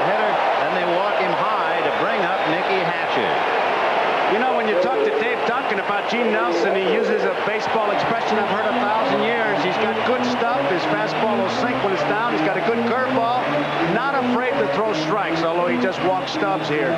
He'll battle the hitters, is the way Dave puts it. You know, he was put in as a pinch runner against Toronto, and as a pinch runner, he stole a base. The first pitcher in the American League to steal a base since the designated hitter was introduced. So Gene Nelson is in the history books. 1-0 the count to Hatcher. 6 runs, 8 hits for the Dodgers. No runs, 1 hit for the Athletics. That's a good portion of the story. There was a 3-run home run by Mike Marshall, and Hershiser is 2 for 2. 1-0. Check swing, a comebacker. Gene has it, throws him out while Hatcher's still in the box. Mickey is still there talking to the plate umpire, and he's done. We'll be back after these messages from your local station. And now it's time for the Big Stick Player of the Week Award, brought to you by new improved Old Spice Stick Deodorant and Antiperspirant. Orel Hershiser of Los Angeles is this week's winner. The 25-year-old rookie tossed a perfect game against Cincinnati for 7 2/3 innings, ended up with a 2-hit shutout. It was Hershiser's 3rd 2-hitter in 16 days, his 4th shutout in 5 starts. Since entering the Dodgers starting rotation at the end of June, Hershiser has averaged almost 1 strikeout per inning. And after the All-Star break, he compiled a string of 34 consecutive scoreless innings.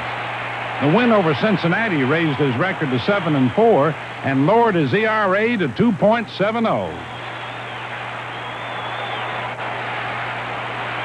Congratulations, Hirsch. And that's all for now, folks. See you next week on This Week in Baseball. Here's that ball that jams Hatcher. Now, most guys, you really hate this because you really feel cheated. Most guys will throw the bat down and complain. Now, watch what Hatcher does. He's a little bit confused, looks around. It's right out of our gang comedy. Spanky says to the umpire, come on, slips don't count. But they do. The only time you will ever see Hatcher not run, as he was completely tied up. Talking about tied up, there's a man tied up. He's busy at the controls of the Goodyear Blimp Columbia tonight. Captain John Creighton from Redondo Beach, Florida. Right after the game, the Columbia will leave for Oakland. It takes 15 hours by blimp. Redondo Beach, Florida? You know, you mentioned Florida, Vin. In Lakeland and Plant City, they're going to have a Rip Sewell Appreciation Day on October 28th. The old Ripper had an operation, and they're going to show up and play golf. And Jim Campbell of the Tigers told me about it, and I sure hope the good people around that area, Tampa and Winter Haven and Lakeland, show up for the Ripper. Indeed. October 28th, Appreciation Day. Well, we'll see now if the big guys can come back. It'll be Parker, McGuire, and then Hasse in the 5th inning, among other things, remember. Hershiser, who started Parker with a strike, has struck out 4 consecutive hitters. In case you're interested, the World Series record is 6. There he is. 6 in a row. 14 Ks in the book. 2-2. Change, grounded, bad hop over the head of Stubbs, and a glimmer of hope now for the Oakland A's. When you're down something like 6-0, you're always looking for a break, and there it was, a bad hop single over the head of Stubbs. We'll see what that means. Talk about that infield. The infielders were complaining. Now, Stubbs is right there, but it takes a vicious hop way over his head.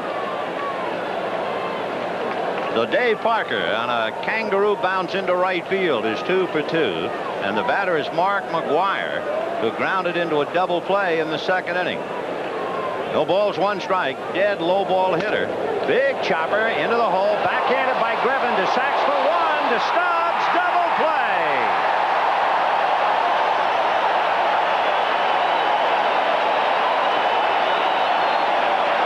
The ball wasn't hit that hard. It was in a good spot, but look at the range on Griffin, and once again, off balance, he's going to go to second base. Sachs is not happy with just 1, and Parker once again coming in like the 515, but he doesn't get Sachs. Now watch Griffin. You know, we talk about the very slow bat, right? How about the very quick hands and feet and eyes of Alfredo Griffin? Not to mention the acrobatics of Steve Sachs. He just got clipped at the end there. Sachs knew it. It could have been certainly an easy thing to just take and make one sure out, but he wasn't happy with that. A strike to Ron Hasse. Here's Parker coming down. This is a big man. He can take you out. Now he's got it, and the ball's on its way, and he just does get clipped.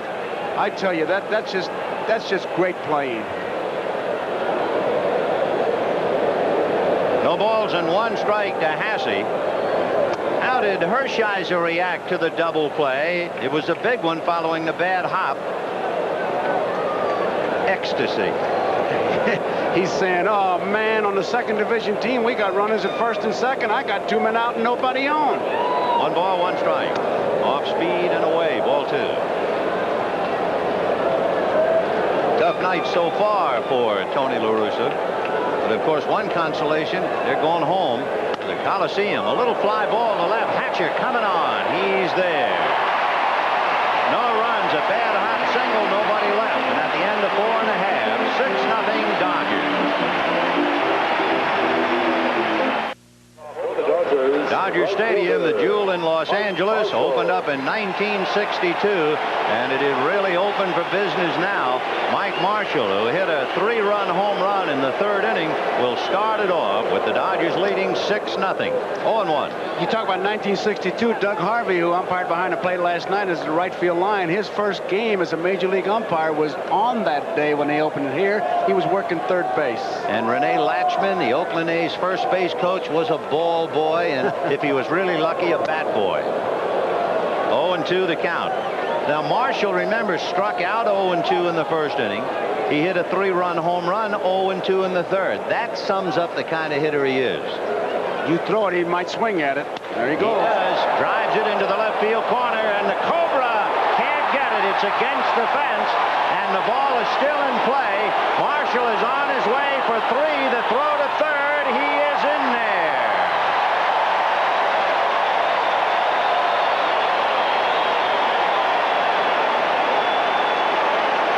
Can you imagine how Tony La Russa feels where a guy hits a 3-run home run, 0-2, and triples 0-2? You almost have to bounce that ball up there, and the Dodgers get a break. The fans were leaning over. You see them, but they do not touch the ball, so the Dodgers end up with an extra base. If they touch it, it's a double. They do not touch it, it's a triple, and now they have to come in with the infield. Look at Marshall. He's digging hard, and he's going to challenge Parker all the way. John Shelby had been first ball swinging against Storm Davis and twice grounded out. Now he's trying to pick up Marshall. The infield is up. 6-0 Dodgers in the 5th inning. Nobody out. Off speed. If you're thinking about a scoring fly ball, for instance, Shelby had a half a dozen during the year. Lansford up inside the bag. 1-1. Strike. 1-2. That was a great effort by Dave Parker. Remember, he'd only played 34 games in left field, hadn't played since June until now, and made a great effort and just came up a buck short as Shelby strikes out. 1 down. I'll tell you, though, that Hasse's going to have to just impress upon these guys to bounce that ball up if you get 2 quick strikes on Marshall and see how anxious he is. Dave Parker had to go back and after that dive replace several divots. The entire fairway, in fact. Here's Mike Scioscia. Struck out, fly to left, 0 for 2. And he pops it up. Going out to get it is Hubbard. And makes the play. Good pitching by Gene Nelson. With a runner at 3rd and nobody out, he strikes out Shelby and gets Scioscia to pop up. That's about as good as you can get, and he really had Marshall 0-2 and evidently threw one in the wrong spot. That's the yardstick that the baseball people use. What does he do? What does a pitcher do with that man at 3rd base in less than 2 outs? That's good, just good pitching. In talking about him, a scout said to me, and I love to hear that about a pitcher, he wants the ball every day. He's not afraid, and he doesn't look over his shoulder over to the bullpen, see if any help is coming along. So with 2 out in the 5th inning, here is Jeff Hamilton. Hamilton could be 2 for 2, but Walt Weiss has done a number on him, taking 1 in the hole and 1 behind second to throw him out each time. Right. When Oakland comes up in the 6th inning, they have Glenn Hubbard, Walt Weiss, and then Gene Nelson's spot, and way back in the shadows in right field, they have somebody throwing, so you know LaRusso's thinking hitter. 0-1. Fastball, high drive into left. Parker going back to the track, and one-hands it. And the Dodgers leave Marshall at third at the end of 5. Dodgers 6, A's nothing. So we're down to the last out for the Yankees. Dent, the tying run at second. Tiebreaker, Blair's at first. Reggie Jackson is the batter. You couldn't ask for a more dramatic moment for a young pitcher to walk into right here. Strike one. Wow. This crowd will tell you what's happening. Listen to them. 1 ball, 1 strike. They've been sending that low bridge all night to Reggie Jackson. He really gets out of the way late, doesn't he? Fouled it back. What a battle. Well, I'm telling you, my palms are sweating up here in the booth. How to play. And you know the guy to play it, a guy who just has a knack for knowing the greatness of a moment. Reggie Jackson. Ball. 2 balls, 2 strikes, 2 outs. Jackson. Foul back. Jackson continues to battle Welsh. Welsh continues to battle Jackson. High, ball 3. We're down to a full count. 3 balls, 2 strikes, 2 outs, and they pick up the percentage now. Paul Blair will be off as soon as Welsh starts at the plate. Quite possible he could score on that long single. Percentage to go to 3-2, and it swings to the Yankees, and Jackson makes the kid wait. Dent second. Blair at first. 2 outs.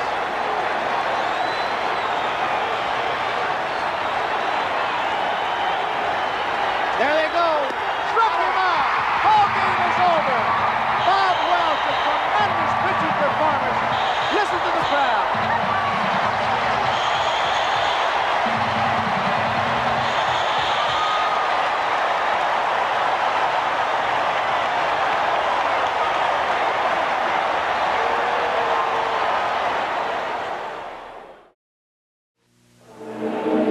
Bob Welch, and oh, what a Dodger he was. And now a great year with Oakland, and he'll be set to face the Dodgers in Game 3 at the Coliseum.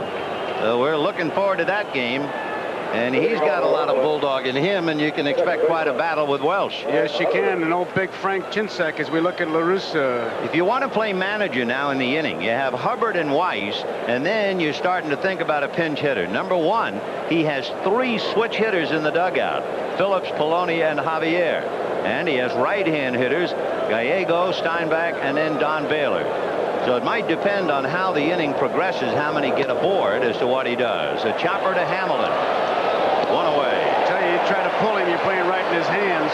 I'm a little surprised, too. After all the base running and all the maneuvering that Hershiser has gone through, I can't believe a hitter would swing at the first pitch in the 6th inning. Even if he didn't, Hershiser, with that pitch, has made 56 pitches in 5 1/3 innings. He's faced 16 batters in that time, not 1 to second base. Look at that. 37 strikes, 20 balls. More importantly, the first pitch strikes to 11 of 15 hitters, 16 hitters now. 1 ball and no strikes to Walt Weiss, who has been outstanding at shortstop. Walt with the bat hit back to the box in the 3rd inning. Hershiser made a nice play to get him. That's foul. Luis Polonia, a switch hitter, and of course you would always remember him if you just look at his pants. I asked him because everybody, when I said it on our Game of the Week, why didn't I ask him? He gave me a great answer. He said, I don't know. 1 ball and 1 strike. Well, why do you wear them down low? I don't know. They feel good. I always remember the great line, Ring Lardner, writing about the father driving the car and the kids are in the car. Shut up, he explained. That's about what he was going to tell me. 2-1. They feel good. A chopper to Sachs, and he short hops to get him. The National League answer to Polonia would be Roger McDowell. McDowell, his pants go straight down into his shoes. 2 down. Nothing like style. I said, don't you think maybe you'd lose a strike if you wore them higher? Maybe you get. So no, they feel good like this. Well, one thing for sure, it is more comfortable because you don't have any pressure to cut the circulation off in your legs. Well, I would guess.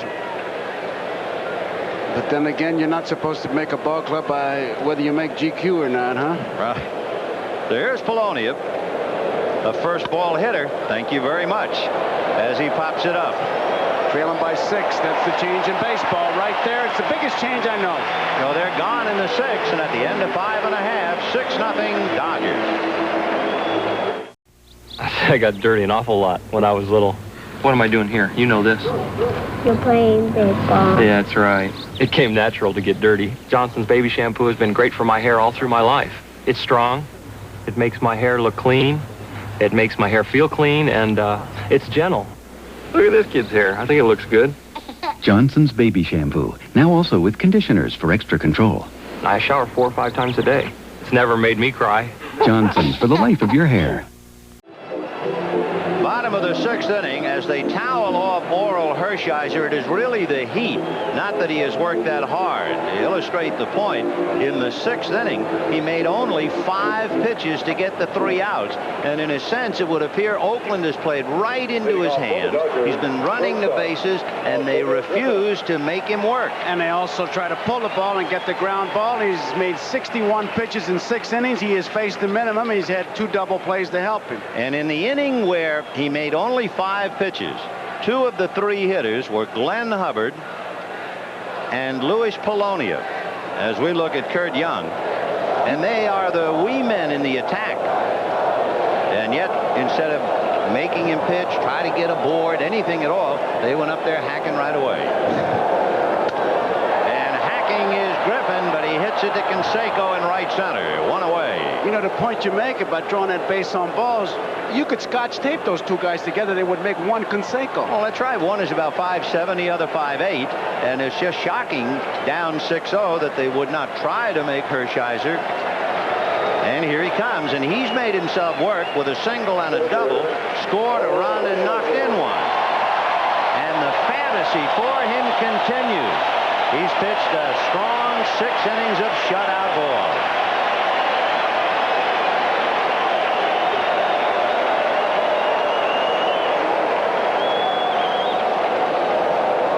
Hershiser singled to center in the 3rd, and then with 2 strikes, doubled inside the right field foul line in the 4th. You know, some people might be thinking they got a 6-run lead. Why not take him out of the ball game and save him to come back later on? I don't think Lasorda will do that. Shot inside third and down the line. Hershiser is going to go 3 for 3 with 2 doubles.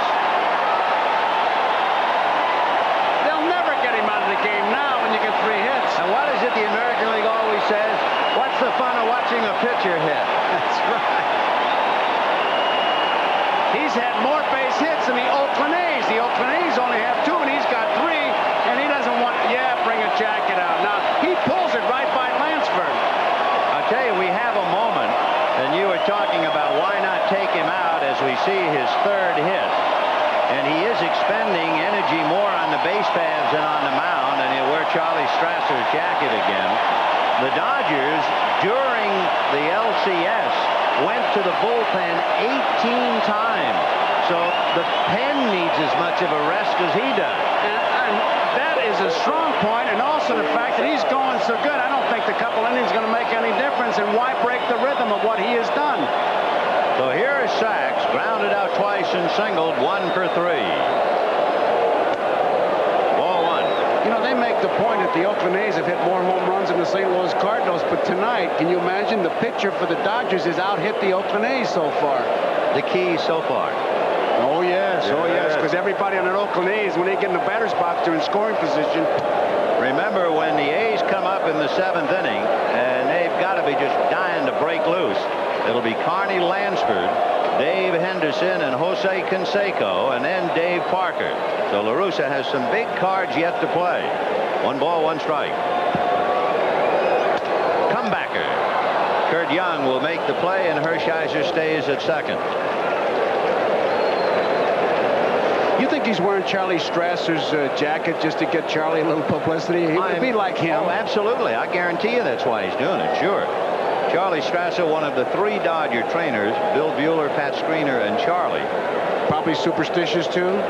Lucky jacket? What do you think? No, I don't think I think it's just a fact. I think World Series, he's given Charlie Strasser a little publicity. Here's Tracy Woodson batting for Stubbs, and then he will stay in. And as we look at Charlie Strasser, minus his jacket, sitting between Steve Sachs and Fernando Valenzuela. Tracy Woodson will hit for Stubbs and then stay in. Hershiser at second base with 2 out in the 6th, and the Dodgers leading 6-0. Popped in the air on the right side. Mark McGwire along with Hubbard, and it will be McGwire. So the Dodgers left Marshall at third in the 5th and Hershiser at second in the 6th, and we'll be back after these messages from your local station. You know, when I pitched, I used to have trouble in the late innings, but I won't have any trouble pitching my favorite beer, Miller Lite. Light's less filling, and it's light's less, and it's. Arnie Palmer, 18th hole for the win. Excuse me, Mr. Palmer. Is it true about Arnie's caddy giveaway? Pennzoil's really giving away 50 new 89 Cadillac sedan DeVilles? Yeah, 50. Wow. I guess to win a Cadillac, I just mail an entry form, some quality Pennzoil motor oil. Ooh, sorry. Pennzoil's giving away 50 Cadillacs. 50? Arnie's caddy giveaway. Enter today. And it's light's less filling, and it's. That's it for today, Mike. Raleigh, finish it up. And it tastes great, too. No matter how you pitch him, there's only one light beer, Miller Lite.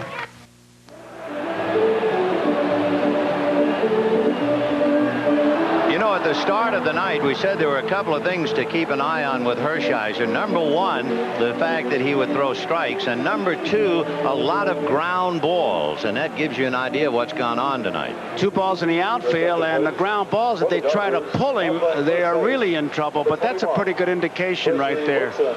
5 strikeouts, no walks, and he has allowed just 2 hits. The top of the order in the 4th inning when he struck out everybody in the side, I mean, he was really throwing what you'd have to call the Hershiser pitch. Here it is. Now, here's Lansford with the strikeout pitch. He set him up. Henderson again outside after setting him up inside. Here's Canseco outside. 3 pitches you could diagram, but of course keep in mind he had set them all up. He had to do something before he got there, and he did it well. And there's another thing I think that happened. That 4th inning was on the heels of the bottom of the 3rd where the Dodgers scored 5. And I think those big guys came up and each one was trying to catch up by himself, and that's why they were so susceptible to chasing that bad ball. So let's see what they do now. See if he pitches him the same way.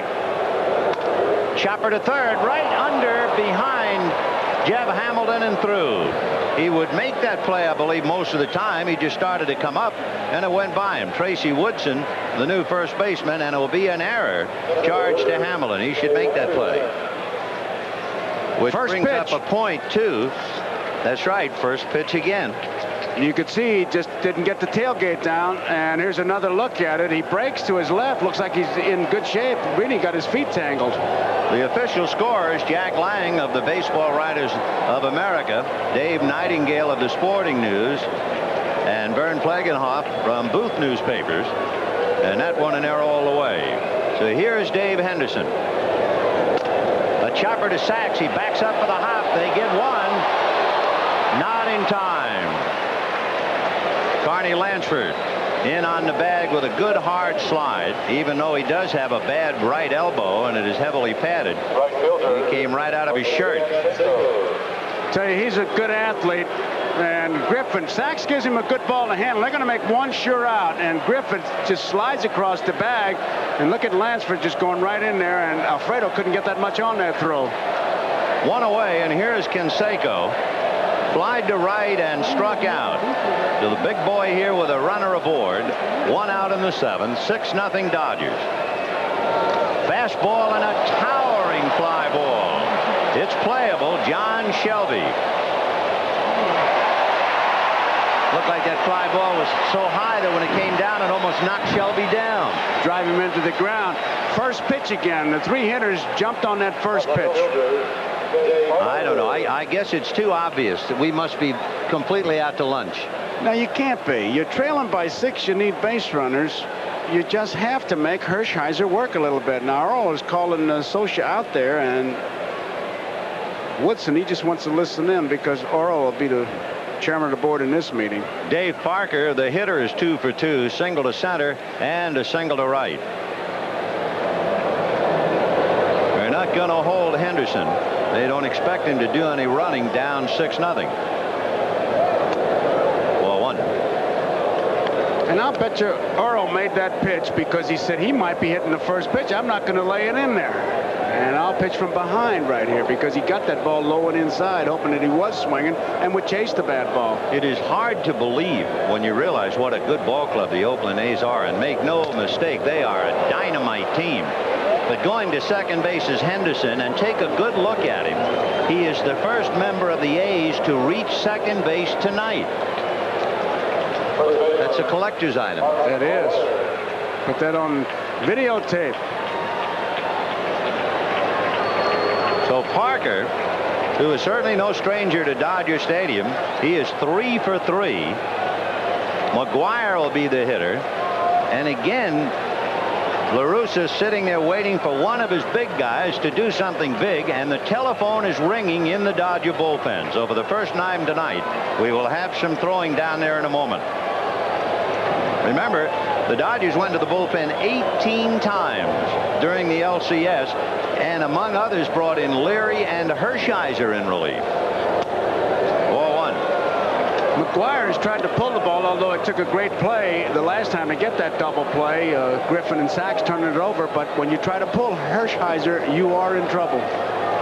And down in the Dodger bullpen now, just beginning to stretch it out, is the former A, Jay Howell. But there's a fly ball to right. Marshall is there. And the A's lead 2. And at the end of 6 1/2, Dodgers 6, A's nothing. Now here's Bob Costas with tonight's special feature. The keys to success brought to you by Citicorp. And Vin, just as you said regarding tonight's game MVP, the selection here is overwhelmingly obvious. Orel Hershiser working on a 3-hit shutout, and at the plate he's 3 for 3 with an RBI, a run scored, and a couple of doubles. It's been that way all year for him. 23 wins, the record string of scoreless innings, the playoff clinching victory. As it stands now, he's scheduled to work game 5 on 3 days rest, and if there is a 7th, both he and Lasorda say he could go on 2 days rest. Here's the 3 base hits, and watch Orel Hershiser starting up as if to bunt. Twice he does that, base hit, fakes the bunt and hits it, and now he pulls one down the third base line. That's the first time a pitcher has had 3 hits in a World Series game since Art Neff did it in 1924. And the really interesting thing for Orel Hershiser, certainly a night to remember anyway, and think back to how the evening started for him. As he was warming up in the Dodger bullpen, his mother and father threw out the first pitch. What a night. You think he looks up and says, "How you think I'm doing, Mom?" What a night he's had is right. Another interesting thing, they showed Magic Johnson a few moments ago. There is something developing in the World Series which is a little surprising. You know how you talk about the home court advantage? If the Dodgers win tonight, and they're leading 6-0 in the 7th inning, it would be the 12th straight victory for the home team in the World Series. Minnesota St. Louis last year was something, and here it is again. So 12 straight if they hold on. And of course that's also encouraging for Oakland because they're going home to play 3. 0-1 to count to Hatcher. Single to left, single to center, hit back to the box, was aboard when Marshall hit his home run in the 3rd inning. Pretty good pitch. Eric Plunk. There's Magic Johnson taking in the ball game. Eric Plunk. He's out of Wilmington, California. Big fella, 6'5", 210. He's the hardest thrower on that staff. Great name for a pitcher. Oh, Eric Plunk. Love it. 1-2. Half swing. See you later, Hatch. One away. It's that rising fastball just exploded. That's that four-seamer that rises, and it's tough to lay off because it's right in your eyes, and you see it so good. He starts, he decides not to, but went too far. So Hatcher, who is certainly not a strikeout hitter, you blow him away, and that's a tribute to your stuff. And now here's Marshall, who is the 0-2 nightmare hitter for Tony La Russa. He struck out 0-2 in the first inning, hit an 0-2 pitch for a 3-run home run in the third inning, and then Tony saw him hit an 0-2 pitch for a triple. That was as hard as he's thrown since he's been in there. He just blew it right by him. No balls, 1 strike. Breaking ball. Imagine after that fastball to come back and he's 0-2 again. All right, now, if he gets near the plate, it's just bad pitching. He's got to throw it over his head, or he's got to bounce that ball up here. Let's see what they do. Okay. All right, okay. Because I tell you, he's liable to swing at anything and just nail it. 1-2 to Mike Marshall. Okay. You can see now why they think so highly of Eric Klunk. Boy, he throws hard. And he can be wild high, but it looks so good, you're going to chase it. He takes care of Hatcher and Marshall, and you can be at the other end of this. It's just a fastball, high, hard one, and he just blew it right by him. So 2 down in the 7th inning, and John Shelby grounded out twice, struck out. If it's around the plate, he's usually after it. Tell me that the curveball doesn't curve. 0-1. He throws a high fastball to get Marshall and comes back with that downer. That is the nightmare spot for Shelby. Up and away. He has rarely ever made contact up there. He's not going to make contact if he throws another one there, because he's not only missing it, he's behind it. Got him. And he came inside to take care of Shelby, who is struggling and goes 0 for 4. Impressive inning for Eric Klunk. Strikes out the side.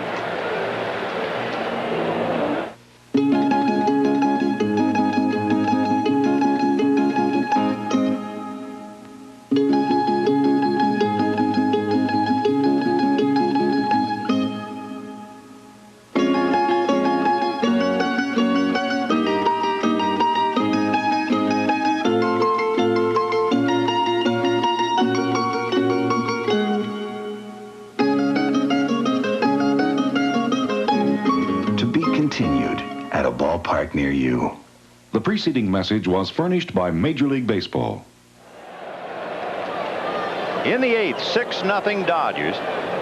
And Ron Hasse grounded out, fly to left. Jose Gonzalez is now in right field for the Dodgers, so Mike Marshall comes out. There's Jose.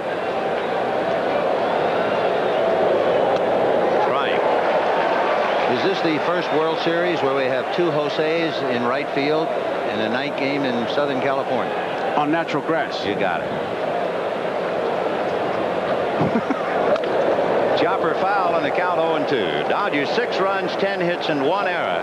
The A's no runs, 3 hits, and you're looking at them. There's the attack right there. It looks good to see him blow that bubble instead of chewing that tobacco.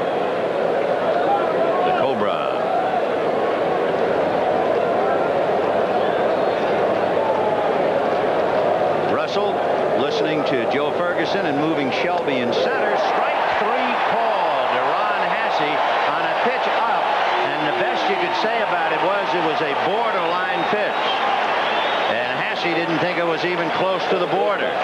That's one of those pitches on the playground you'd say too close to take. Here it is. It looks like it just runs away from him. You can see it just start from the middle of the plate, and you can see Socia trying to give him some help as he catches that ball and kind of shifts that glove in. Hasse doesn't believe it. I think Mike kind of pulled that pitch he a did. little too on the way corner. He caught it, he didn't catch it up with the face of the glove showing the umpire, kind of caught it sideways. Here's Hubbard, and Glenn takes a pitch. 1 ball and no strikes. Popped up to Hershiser, grounded to third in the 6th inning, 0 for 2.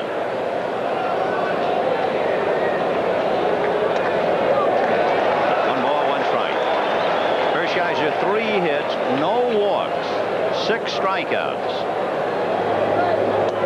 I've never seen a pitcher in the groove that he has been in for as long as he's been in the groove. And as he got close to that record, the pressure certainly mounted. 2 balls, 1 strike. Change took a little off it. But you know what he talks about once again with that computer he has? He says in the 5th inning, he says, I regroup and I talk about a different energy level because I've settled into the game now and I don't want to get complacent and I have to tell myself I have to go to a higher level of energy. I mean, whether it works or not, it works for him. That's all that counts. I got a footnote to that. Typical modern-day ball player. Somebody said to him after all this computer talk, what kind of a computer do you use? And he smiled and he said, I haven't signed an endorsement yet. All right, Orel. Missed. He could be tiring now. Remember, he went 3-2 to Hasse and barely got a strike. Then he goes 3-2 to Hubbard and walks him. So the needle is approaching empty, and you can bet Lasorda will watch him carefully. He had Jay Howell get up in the 7th inning. Now, it's not that he's made so many pitches in this game, only 84 pitches, but this is the end of a long, long year. And I'll tell you another thing he's doing as we look at that bullpen, he's starting to ask for a new ball just a little more than he did early in the game. That usually tells you something. Here's Walt Weiss, 0 for 2, swinging at the first pitch. You got to feel he might be tiring. You would think he would be tiring. He just walked the man. But if he hits the ball, hits a ground ball, you're helping him out. Make him work. Ground ball, and it's to Woodson. He goes to Griffin. Back to Woodson, too late. So a 3-6 force play, and you have 2 out in the 8th inning. The Dodgers have turned 2, and they've come close on a couple. Woodson, he gives a good throw. I mean, Hubbard not in the way at all. Griffin will flick that bag, and he'll just doesn't get enough on that throw. And watch Woodson come off that bag. He was off the bag, so not even close. And now you'll hear the boos in the background, and they are directed at Don Baylor. Remember when Don made the statement about how Oakland wanted to play the best, and since the Mets had won 100 games in the National League, they were the best, and they wanted to play New York. This crowd doesn't forget it. No, and they read the papers. He has really been some kind of a good luck charm, though, wherever he goes. Bruce Hurst, after the League Championship Series, asked him, he said, where are you going next year? I want to know who's going to win. Well, a word on Baylor, a dead low ball hitter. And he's up against kind of a sinker ball pitcher, although he's tiring and the ball's coming up a little. And Russell has the outfield with Shelby shaded a little to left center.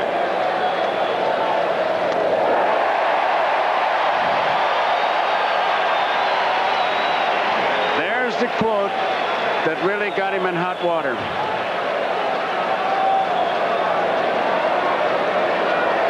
Since everybody tries to jam him, he gets hit a lot, as you no doubt know. Weiss goes trailing 6-0 and steals it. But the simple reason, the old adage in baseball, if they're going to give it to you, take it. And the Dodgers were giving it to him, so he took it. Well, Woodson was way behind him, and Sachs and Griffin way back. He could have walked down there.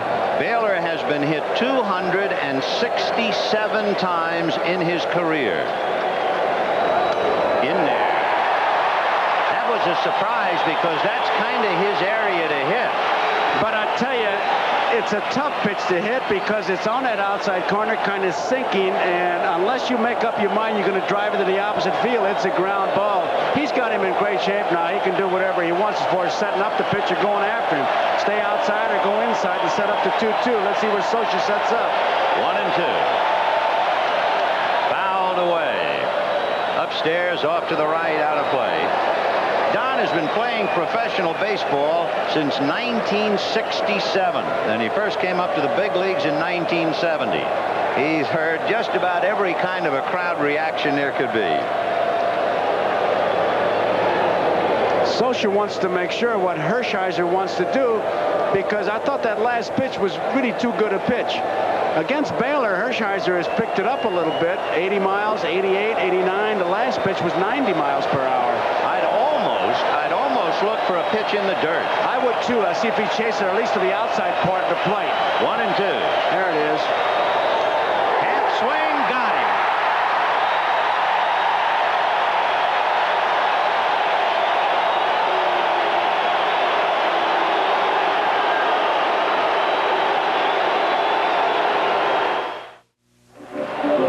The Goodyear blimp Columbia flying serenely in the night over Dodger Stadium, where the Dodgers holding on to a 6-0 lead, and it would appear to mean the 12th consecutive victory in the World Series by the home team. And that appears to be the real hope that the Oakland A's have. They're going back over to Oakland. Bob Welch will be pitching, and if that continues, we'll still have that great series everybody expects. Bob Welch in the Coliseum, by the way, was 13-4 this year, which is why he has been saved for Game 3. That's going to be quite a confrontation. Bobby going against all his old buddies. And do they know him, and he knows them.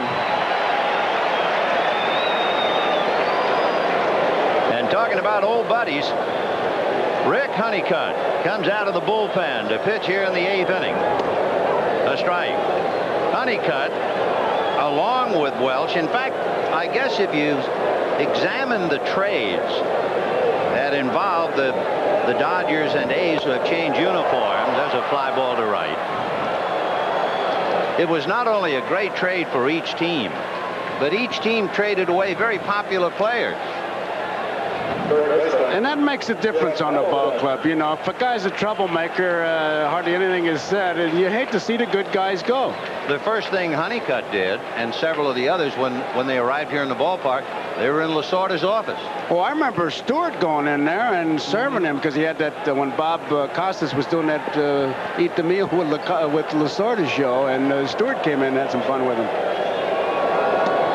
Honeycutt has a great smile, soft-spoken, modest, and is one of the great competitors on the mound. You would never know it if you met him. He's so easygoing, but not when he's at work, and he's working. 0-1.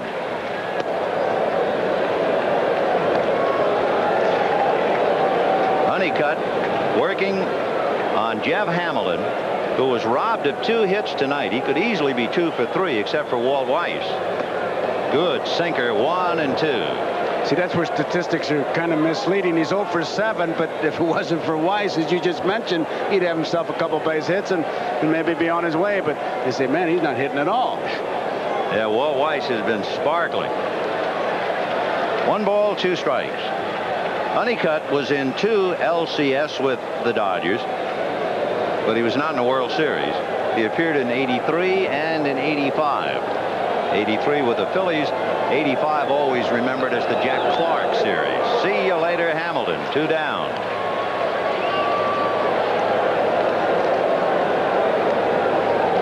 Dennis Eckersley sitting quietly in the corner, very prominently displayed last night, and as we mentioned, we have nothing but admiration for the way he handled himself because of this man's dramatic home run.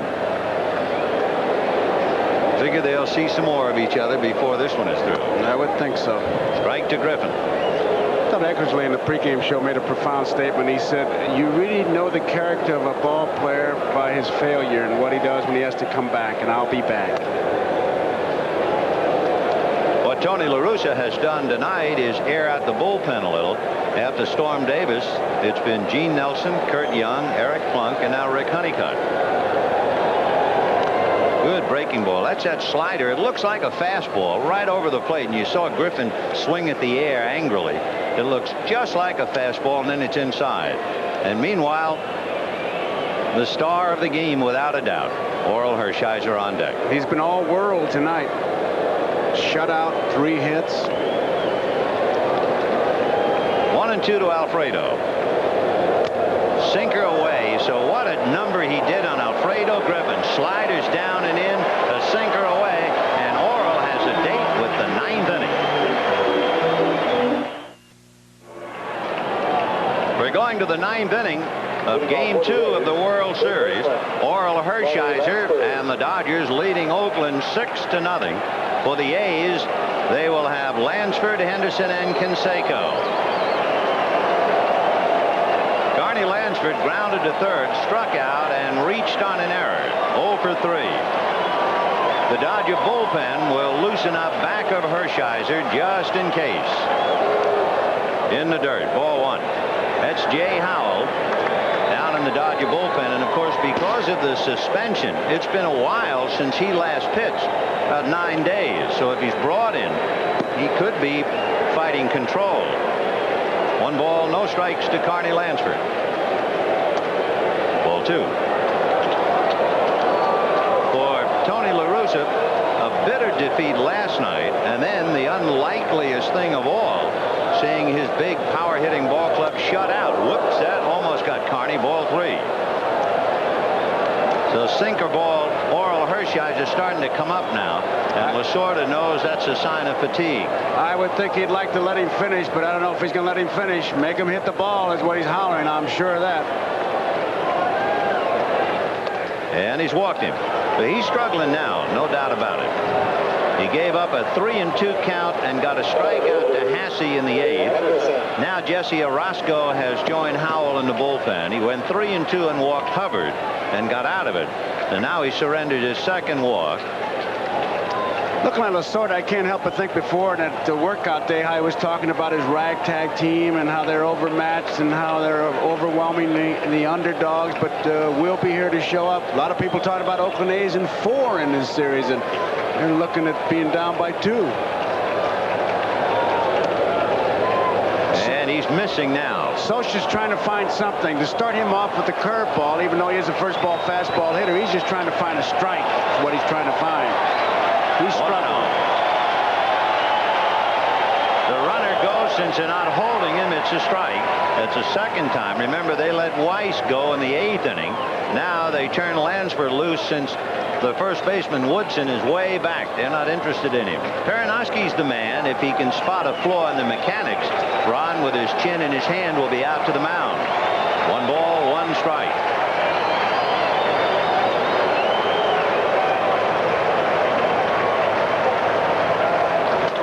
Chopper to third, a look at second, and they get the out at first. And of course, that's a perfect double play ball if Lansford were not at second base. 1 out in the 9th.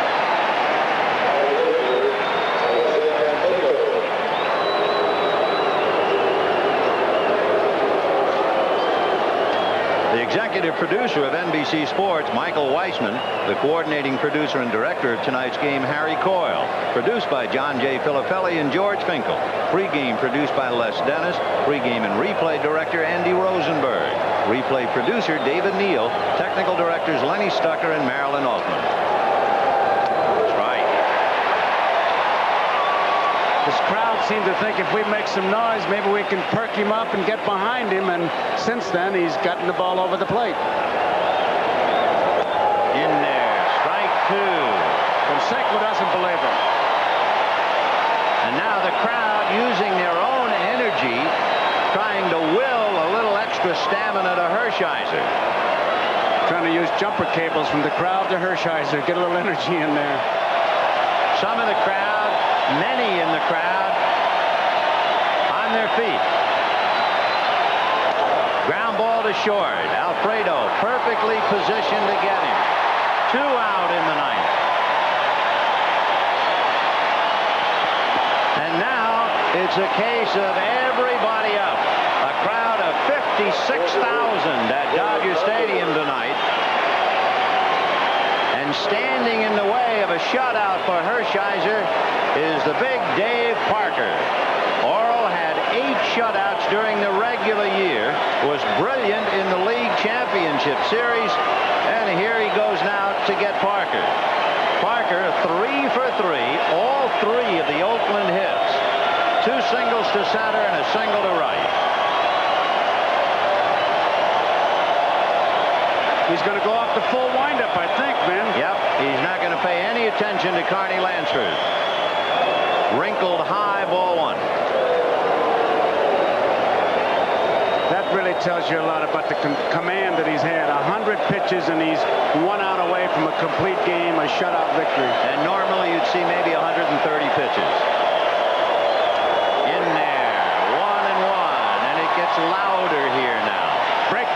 2 of them.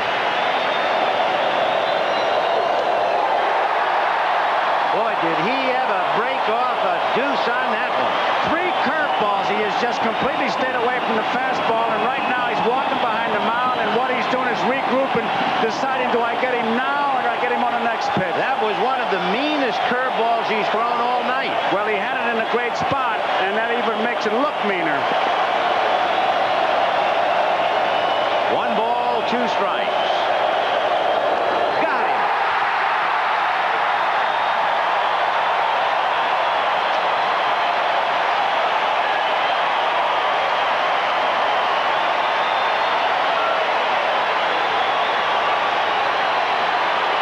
I don't know what it is on the Chinese calendar, but it's the year of the Hershiser, the year of the Bulldog. It certainly is, and I don't think any of those strikes that he made on Parker were really in the strike zone. He placed it so well, and you saw it all when you saw Peranowski and Hershiser kind of embrace. And a somewhat chastened Oakland ball club that won 104 games, blew away Boston in the championship series, now must go home and regroup.